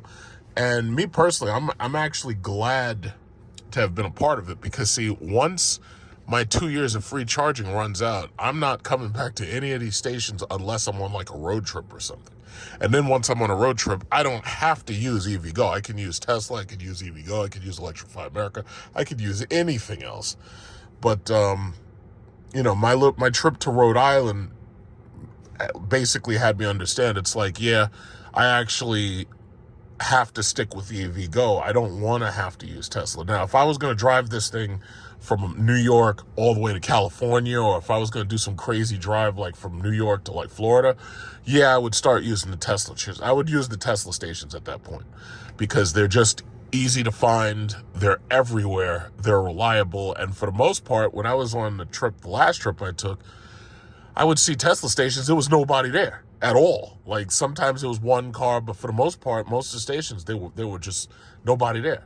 So, that's something to definitely consider. But as far as day-to-day driving and going just back and forth to work, it's like, no, fuck that. I charge this thing at home.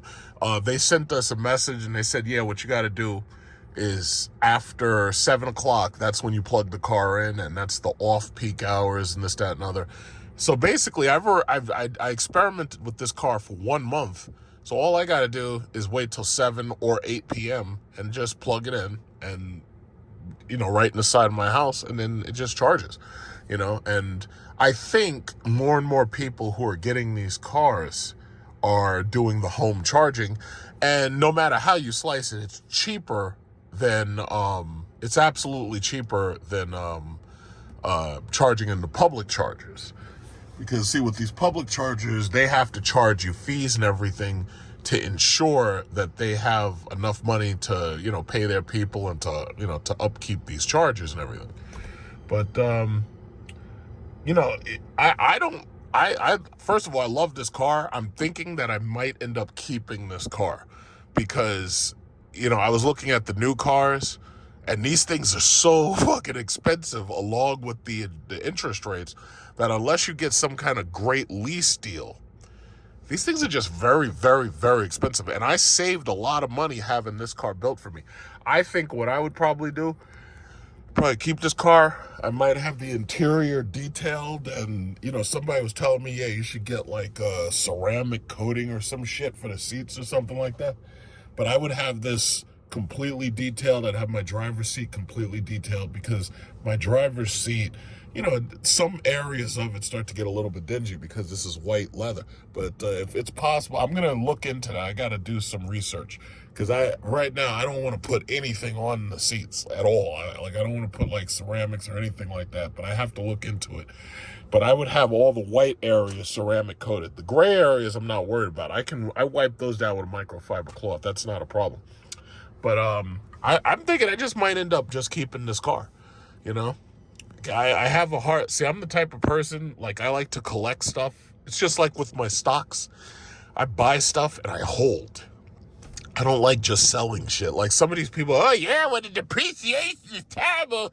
Oh yeah, well the depreciation. It's like, yo, guys, it's like, you're worried about depreciation like I'm thinking about selling this. It's like, I know some of y'all go through a lot of these used cars, like this old-ass, boring-ass Honda Accord right here. I know some of y'all do that, but for me, it's like, nah, it's like I keep my stuff. I don't like giving away anything. I don't like giving away shit. I don't like trading shit. I like to buy and hold, So this way I always have stuff, It's like basically kind of my philosophy is, I like to be able to see where my money has gone, even if it means I just keep something in the basement or in a box or something. It's like, yeah, you know what? If I spent that money, I want to see where that money went, years later. And maybe that's just me. But these people, oh yeah, the depreciation is so fast. Oh my God, what about the battery? It's like, dude, it's like the battery is warranted for 8 years. I've had this car not even 2 years yet. The battery is 8 years. 8 years the warranty on the battery is. I don't have to spend outrageously to replace the battery. It's 8 years. And if it, I just don't get it. I can't argue with these people. Some of these people are fucking stupid, and some of them are just crazy. I don't know what it is. I just can't. I can't do it. I can't do it. But there's not that many other cars that I would buy. It's like, if I needed a car tonight, and if I just, which I don't, there's not that many other cars I want. The only cars I would buy, I like that Chevy Silverado truck. And because the GMC Sierra truck is basically the same truck, I would get one of those on a lease. You can get that Silverado for like $700 a month or something. I like those two trucks. I can't see myself buying a Hummer. I just can't. But I would buy that Escalade. And they're basically the same car. Like the Escalade IQ and the Hummer what is it, the Hummer EV. They're basically the same. It's just that the Escalade has everything, more luxurious. And then there's the Vistic, which is basically just a bigger version of this car, with 3 rows, which I don't need that 3rd row. So there's that. And then the last car that I would consider is the Mercedes S-Class, but I would wait until they redesign it. So there's only like 5 cars I would buy. I'm not buying no more sports cars because, frankly, those things, they bore me. I'm not excited by them. They're little toys, little high-priced toys. And it's a huge waste of money. It's like a waste of money just to show off. You can't daily drive those things because the ride is harsh, for one. And then on top of that, like, our streets are horrible, so if you damage the underside of the car, it's like now you got to pay hundreds of thousands of dollars or whatever it is to fix them. So it's like, nah, that's not for me. That's not for me. I like driving, like, these big EVs are fast, so these things have performance numbers, and 0 to 60 and 0 to quarter mile. Like, it's gotten so bad, like, if you buy a Tesla Plaid for $50,000, you can whip and Ferrari or a Lamborghini, a Porsche, you can whip their ass in a Tesla Plaid that has depreciated to $50,000.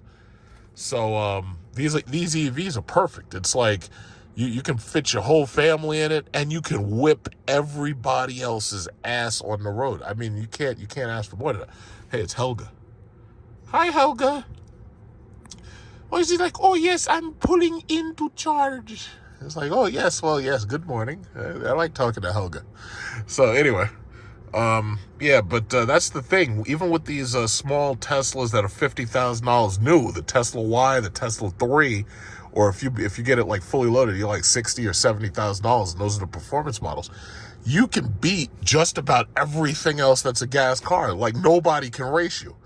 And I like, I'm not trying to race these people, but I just like the fact that when you need the passing power, you just have it. You don't need to use it, but you have it. I like that. So there's really only like 5 cars that I'm even remotely interested in. And right now I still got my Jeep. Like, every time it makes me sick now. I look at my Jeep and I'm like, man, I got this Jeep sitting here and I'm not doing nothing with it. It's like, it's just sitting there. And I don't know what to do with it because, quite frankly, it's like it basically is holding it's a placekeeper. It's basically like a decoration for my house at this point. And it's sad because I look at the wheels and there's like, there's weeds and shit starting to grow under it because I need to start that thing. I need to drive it a little. Maybe I'll do that today. Maybe I'll take it out for a spin. But other than that, man, I might just have to trade that truck in. And if I get maybe $20,000 or $30,000 for it, it'll probably be like $20,000. But if I get even $20,000, $25,000 for it, that's fine by me at this point. I just hope it goes to a good home because me personally, at this point, I'm just neglecting it. And I feel bad. I really do. Every time I look at it, it's like, it's sad. It's like saying, drive me, and I'm like, yeah, but, I would drive you, but I'd rather drive my Cadillac. I like driving my Cadillac. I'm sorry. I don't know what to tell it. The last generation of Jeep products was actually a pretty decent generation. This new shit that they got now sucks. It may look better, it may have more features, but this new generation of shit sucks. And I don't like it. I just don't like it. I really, really, really don't like it. But that's just me. I know everybody else has their own feelings and everything. Some people, they just want to show off all the time. Me personally, it's like, nah, I just don't. I don't care. I don't care. And maybe that, these are like, what is it called? Rich people problems or something. Look at this guy. He act like he just bought a Christmas tree. Look at this guy. And I do need some bushes, so I might have to check Costco, see what they got. I do need some bushes. I might go to Costco right after I get out of here. Costco's right over there.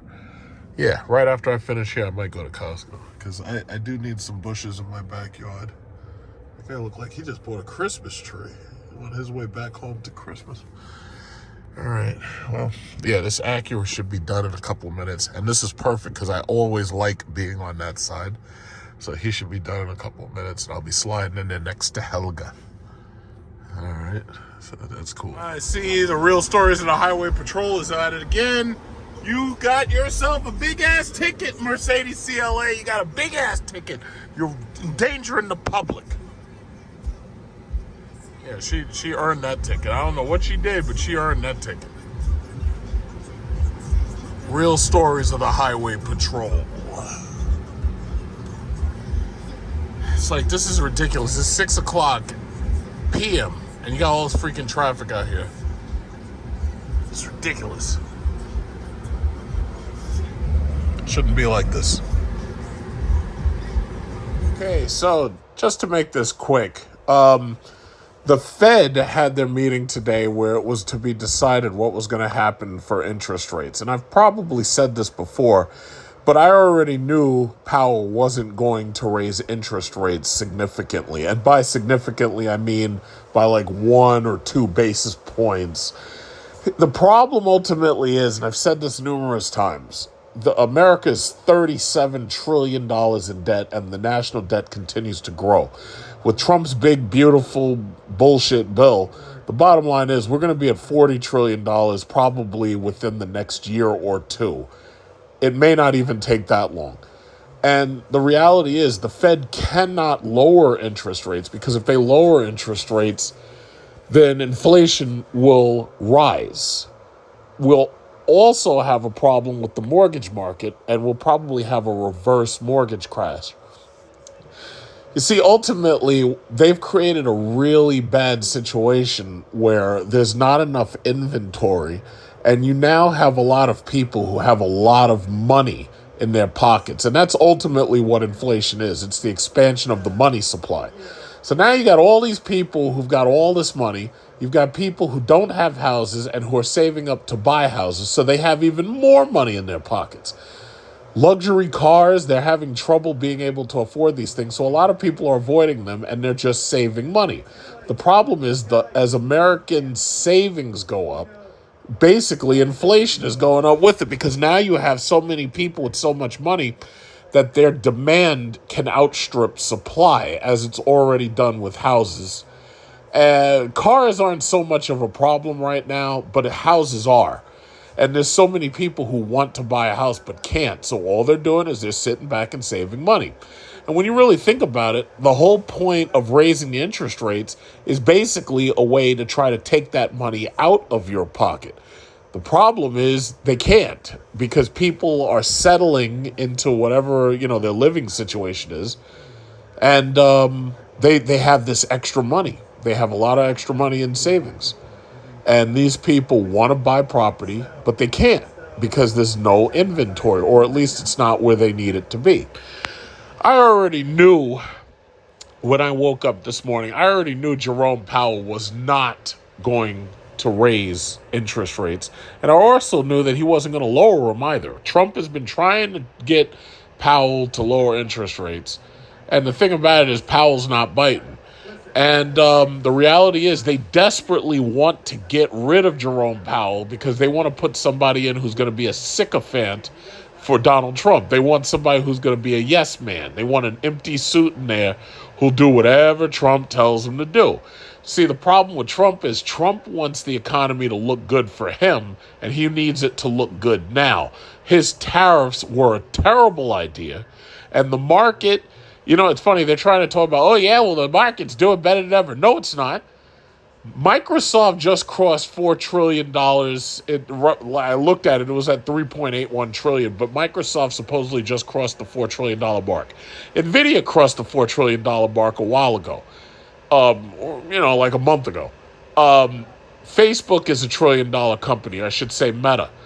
Apple is over $1 trillion. I think Apple's at like $2 or $3 trillion, something like that. I'd have to look at it again. The bottom line is, if you look at the Magnificent Seven, all of these companies are $1 trillion company or higher. But when you look at the whole rest of the stock market's really not doing anything. Most of the other big banks and corporations, they're okay, but they're not making these $1 trillion valuations. The tech companies are, because we poured money into the tech companies post-COVID.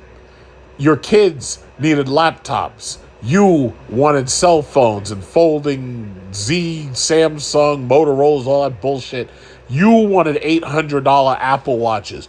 You wanted Nintendo Switch 2 and, Steam Decks. You poured this money into their pockets.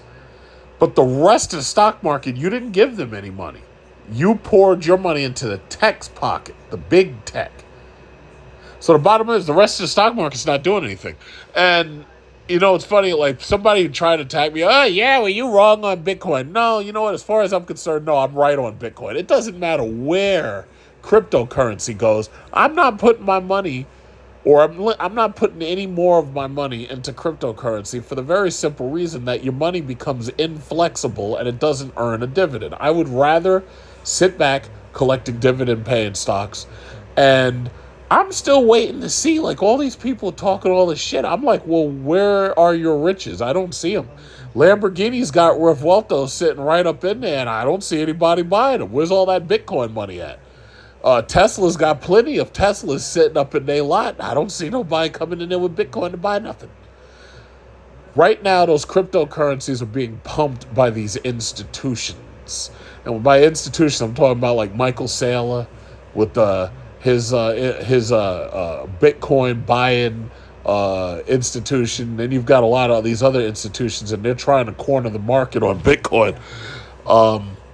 Thing about it is, it's like, if you really, really feel the need to buy cryptocurrency, what you probably should do is just get your money together and wait until the next crypto crash, wait until the next crypto winter, because one thing that Bitcoin continues to prove is that the higher its gains, the deeper its crashes. So perhaps if you save all your money and wait for the next crash, maybe if you do that, perhaps, you might be able to see some gains on your money. But the problem is, when you're talking about $100,000 per Bitcoin,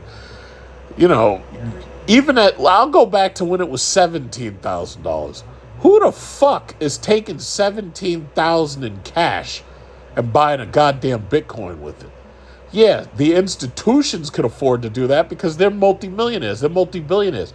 The federal government was buying Bitcoin. They can afford to do it. Look at it. Nayib Bukele, he had El Salvador's money. He was able to buy into that. And the thing about it is, the average person ain't got $17,000.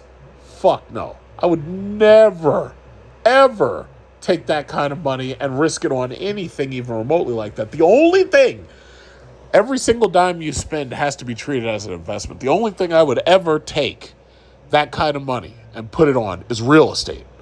Yeah, if I need a down payment to buy an investment property, oh yeah, I'll take $50,000 and put it into that. But there's no way in hell I would put that shit into no fucking cryptocurrency. No way. The only other thing I can think of besides real estate, like land or a property or a house, is like, honestly, that kind of money, no, I don't think there's anything else I would put that in. I really don't. Oh, okay. The only other thing that I've ever invested, say, $18,000 in is my own education. I paid $18,000 out of pocket to get my second master's degree. Even buying cars, I've never spent that kind of money on a car. Like, the most I've put into a car is like $10,000 cash. I would never fucking put no $17,000 or $18,000 into a car because it's a depreciating asset. No matter what you buy, it's a depreciating asset. The rich at this point, they're trying to spread their money around and they're trying to diversify. But what they're doing is they're buying classic cars and they're buying things that they feel are going to appreciate. I'm not risking that kind of money on no damn ETF or no asset. It's not happening. It's like when people are investing, the one thing I recommend to them is to diversify and not to put all their money in at the exact same time. If you put money in slowly into investment, it gives you a chance to think about what you're doing. Like I told you about my friend's father. So I go over and I help him set up a Coinbase account, and I go through the whole shit with him, help him set the whole thing up. He wanted to buy like $3,000 worth of XRP. Sure enough, if you look at the value of XRP right now versus what it was when he wanted me to help him set up XRP $3,000 he wanted to buy. It's down right now. So technically, if he had bought $3,000 worth of it then, last week or 2 weeks ago, right now it's down. So he would actually be in the red. And I was like, listen, you shouldn't put that much money into something like this. This is okay for these, because there's people who've been, steadily investing in cryptocurrencies and Bitcoin and XRP and Tron and all that shit and Ethereum. Like, I know people, I've told this story before, I know people who, when Ethereum was at its all-time highs, the shit was like $4,500. They bought one Ethereum, and then oh yeah, look at me, I bought an Ethereum. Look at me, John. Yeah, look at that. And they totally, it was almost like they were excited to ignore my advice about buying dividend paying stock. Oh yeah, look at me, I bought a whole Ethereum, $4,500. Where the fuck is Ethereum now? That shit is like, what is it, like 3,800 or something like that? It's like 3,500. I don't know what it is, but it's down. That's the point. So you're in the red. Automatic, like the day you bought the shit, you were in the red. It's incredible. It's absolutely incredible. So, listen, you can do whatever you want. Like, the people who constantly criticize me, these are nameless, faceless individuals. They ain't got no houses. They ain't got no cars. They ain't driving shit. These are nameless, faceless individuals. I've yet to have somebody criticize me who pulls up in their Lamborghini Vuelto or their fucking Lamborghini Urus and showing off all that Bitcoin has done for them. I have yet to see that happen. I've yet for somebody to pull up in a Bugatti Chiron or Bugatti Tourbillon and tell, oh yeah, well look, you were wrong. Look at me, I'm driving a Bugatti Tourbillon because I got like thousands of Bitcoin. I've yet to see that shit happen. Now, I know there are some Bitcoin billionaires out there, but they've disappeared. I don't hear from them no more. When was the last time you heard from these people? Supposedly, a lot of them bought property down in Puerto Rico so they could hide from the United States IRS. But I haven't heard from these people. I just haven't heard from them. But, I got way off track. But this whole thing about Powell and Trump, again, Trump's his tariffs, I should say, because a tariff is nothing but a tax. But it was a bad idea. Prices are going up, and people are complaining about prices that they're starting to go up. These companies have adjusted. These companies have been laying people off and trimming their bottom line. These companies are adjusting to those tariffs. It's not that they're doing well because of the tariffs. They're doing well in spite of them. So the bottom line is that, they're trying to get rid of Jerome Powell, but they're not going to be able to simply do that. Supposedly, he's supposed to step down, I guess because he's tired of Trump, attacking him and everything. But if I was Jerome Powell, I'd be like, yeah, keep talking shit. I'm going to stay right here, and I'm going to keep interest rates right where they are. If Trump can't fire you, then that tells you something. That tells you have a position that's more powerful than the President of the United States of America. There's no way in hell I would not quit. I'd stay right there, and I would wait Trump's presidency out. He'd be out 3 years from now. He's gone. And then after that, I'd resign. There's no fucking way I'd let that guy push me out of there. No way. You could try to lie on me standing right next to me like he was trying to do. There's no way I'd let you push me out of there. Bottom line is, America's got bigger problems. We are $37 trillion in debt, headed to $38 trillion. Before you know it, it'll be $40 trillion. Before you know it, it probably will not take but a year and a half. By the end of Trump's term, we will be $40 trillion in debt. These people are looking at the short-term market. They're looking at the short term. It's easy for you to talk about how great the stock market's doing and totally ignore the fact that you're $37 trillion in debt all of a sudden. It's totally easy for you to ignore the fact that we're inching towards $40 trillion. So what? That'll just be something that the next president has to deal with? So the next president will get blamed for that? It's like, come on, really? They want, oh yeah, well, the market's doing great. No, it's not. No, it's not. The Magnificent Seven is doing great. The rest of the market ain't doing nothing. But That's just the spin that they put on it. That's the spin. So you got Microsoft just crossed $4 trillion. You got Nvidia at $4 trillion. Apple has got to get its shit together if it wants to see $4 trillion. Because it's funny, Apple was the first company to hit $1 trillion. But the problem is they've stagnated over the last couple of years. They've stagnated. I recommend Apple, what they need to do is they need to make Apple eyeglasses. That's what they need to do, eyeglasses. Like the Ray-Ban Meta. They need to make me some glasses where I can record and make my content for YouTube. And I got some glasses on, and I can look at whatever I want to look at, and I just start recording. And this way I can make content for YouTube, whether it's like driving videos or whatever it is. And I got POV this, POV that. And that would be really exciting. And this way you could get prescription eyeglasses.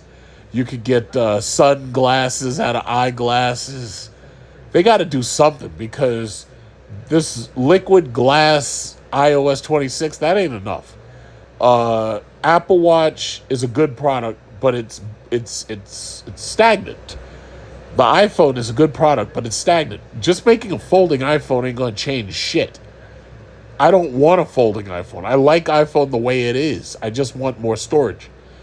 I can't think of anything else that they can really make, but I think Apple eyeglasses, I think that's a brilliant idea. I think that's what they need to do.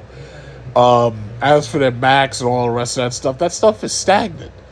Every single new one is really, it's just a little bit faster, maybe a better battery than the old one, but it's boring now. It's like, it's stagnant. And they need new shit. They really need new stuff, and they need it now. So if they want to see $4 trillion, like I'm waiting for the September announcements and everything, they better come out swinging. They better come out swinging. And if they don't come out swinging, yeah, they're going to be sitting under that $4 trillion mark for a little while. Because even Microsoft understands. They're like, yeah, we got to come out swinging because, Xbox is stagnant. We got to do other things, And even Meta's making the glasses. Meta's got the eyeglasses. They got the Ray-Ban Meta. Them shits look stupid to me. I wish they would make it so you had landscape recording and that you can record for longer than like 10 seconds or something like that, or 30 seconds. No, I need to be able to record for like hours, or at least 30 minutes at a shot. But these people, man, it's like they'll get the picture.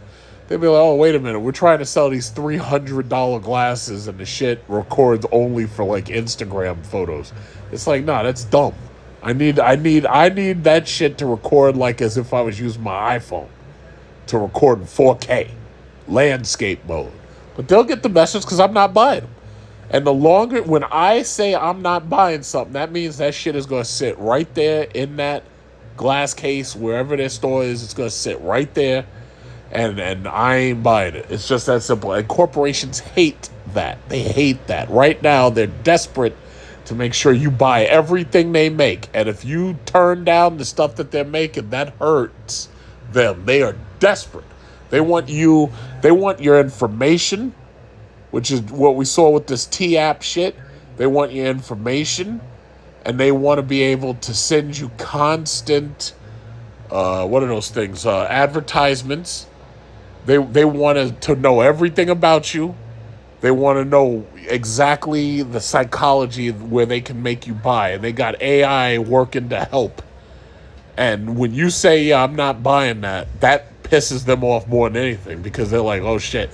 Here we got a person, the potential consumer that refuses to consume. That hurts. And they don't like that. They don't like that at all. So basically, that's the market for you right now. The market is... I don't even think we're at 45. We're not at Dow 45,000 yet. But this is what I've been talking about. The Magnificent 7 is doing great. But the Dow is still slightly below where it should be, or where it was when Trump came into office. Now, I have no doubts that the Dow is going to eventually go up. I have no doubts it'll probably hit 50,000 probably within the next year, within the next 365 days. I have no doubt.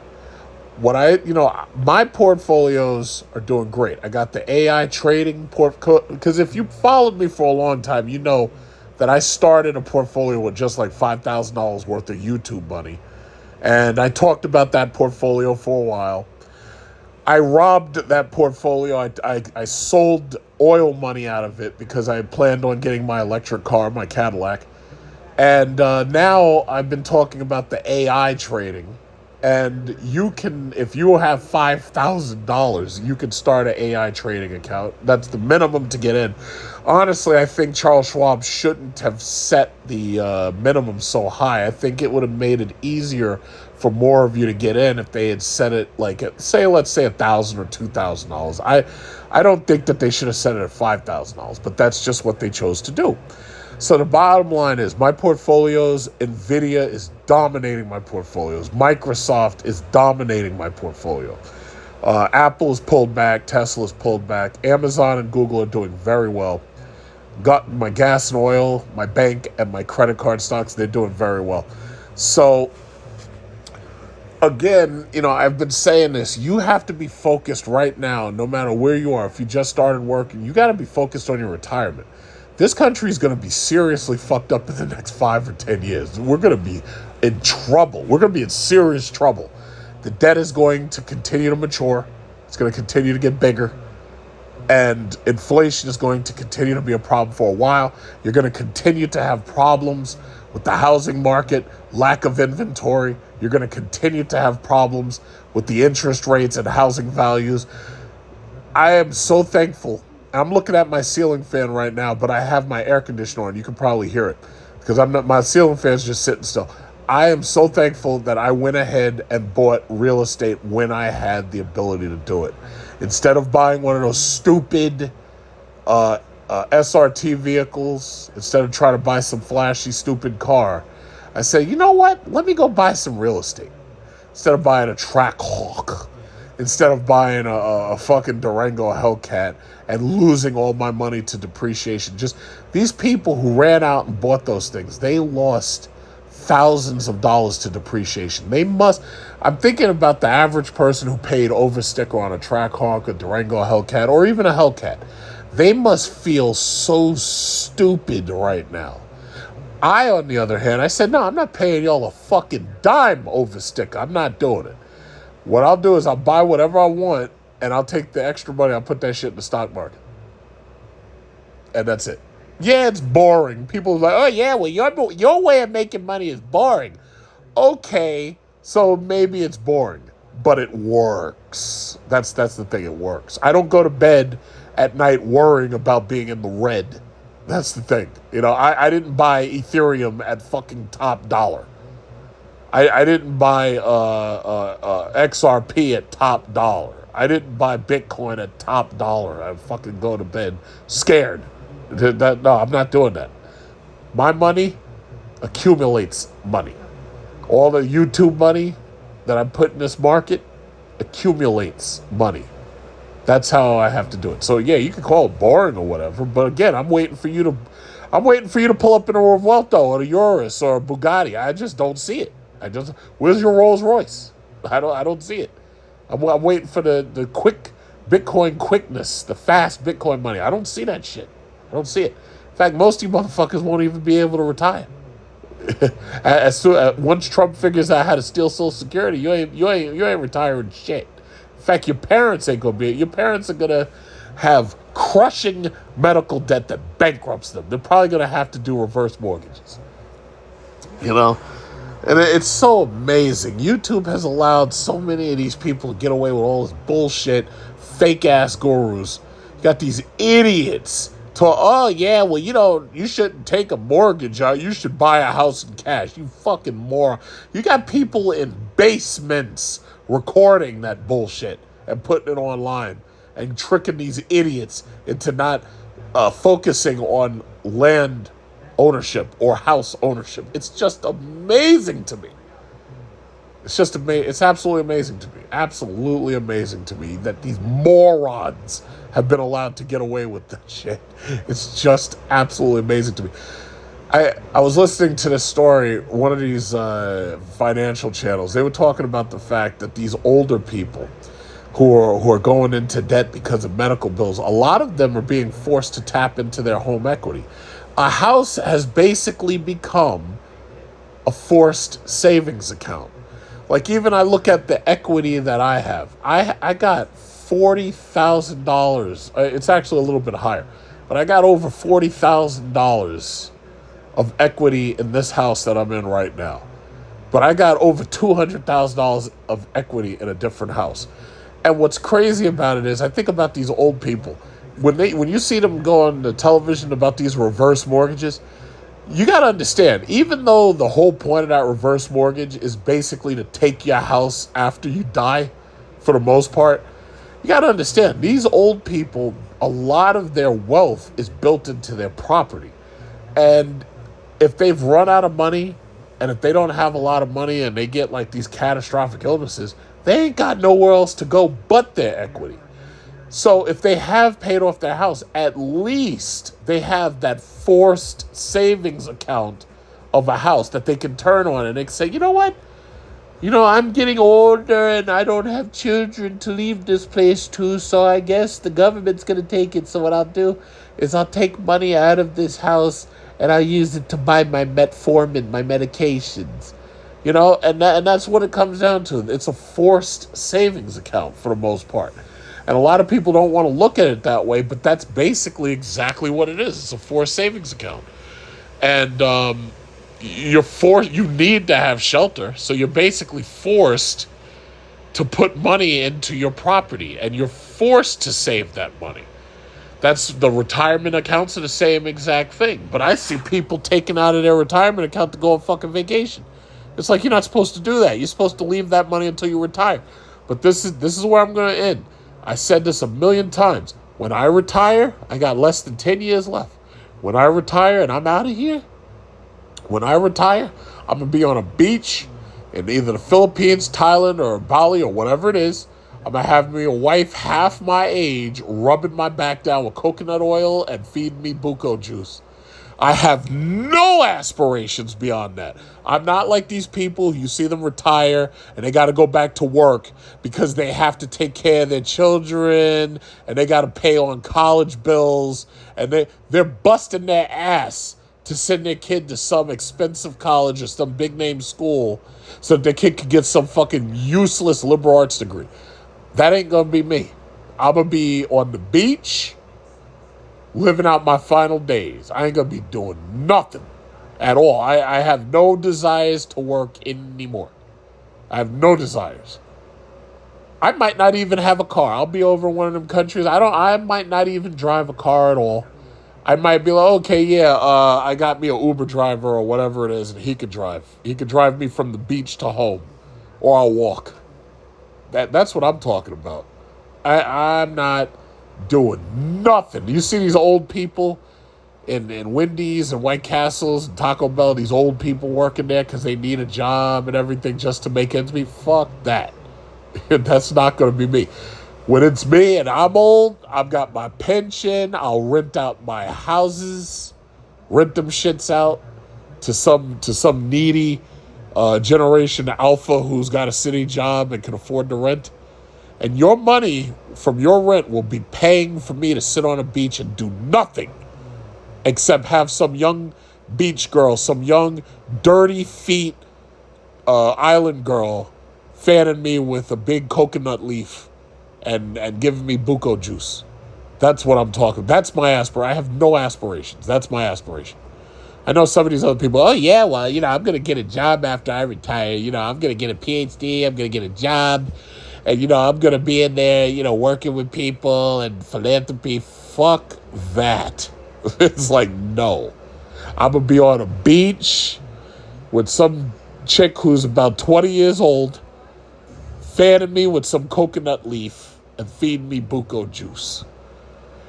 And my kids will be running around, and I'll have them in the Southeast Asian education system, which is far superior to what we got here in America. And it will be much, much cheaper. And, the rest of y'all will be going into debt on student loans and I will not. And that's just how it is. I'm sorry I have to be so blunt, but that's just what it is. Sorry. It is what it is. So that's basically all I had to say. We're going into Friday now. I'm not sure what the market's going to do, but tech is up. God hopes that Trump doesn't say anything stupid. You know, this guy, he was just in the news again over this Epstein file shit. Oh yeah, Epstein used to take some of my best girls away from my my businesses. I'm like, should you be talking about this right now? It's like, this is like the worst thing you could be saying, right? Why are you saying this? Oh yeah, well, Epstein was taking girls from me. Yeah, this is probably not what you should be talking about right now. All he has to do is fuck up and say something stupid, and the next thing you know, the whole market wants to crash. Now, the one thing he's talking about right now, he's talking about Nancy Pelosi. He's like, yeah, we need to pass laws to stop people like Nancy Pelosi from insider trade with NVIDIA. And it's like, listen, buddy, the Congress is never going to allow you to pass any of those laws because they're all corrupt. I don't know if you've realized that yet, but they're all corrupt, and they're all insider trading. In fact, if you're in Congress and you're not insider trading, I would call you stupid, because that's what you'll all do. They're all corrupt, and they're all insider trading. Nancy Pelosi, she did it. We knew about it. I was smart enough to say, you know what? Let me put some more money into NVIDIA, because if it's good enough for the congresswomen, it's good enough for me. But, some people just sat on the sidelines, didn't do nothing. But the bottom line is, all of Congress is corrupt, the whole thing. Left wing, right wing, it doesn't matter. They're both two wings on the same goddamn bird. The eagle, the bald eagle. The bald eagle's got two wings, and they're both corrupt. So that's just what it is. So that's all I really had to say. So I'm just going to move on at this point. To be continued.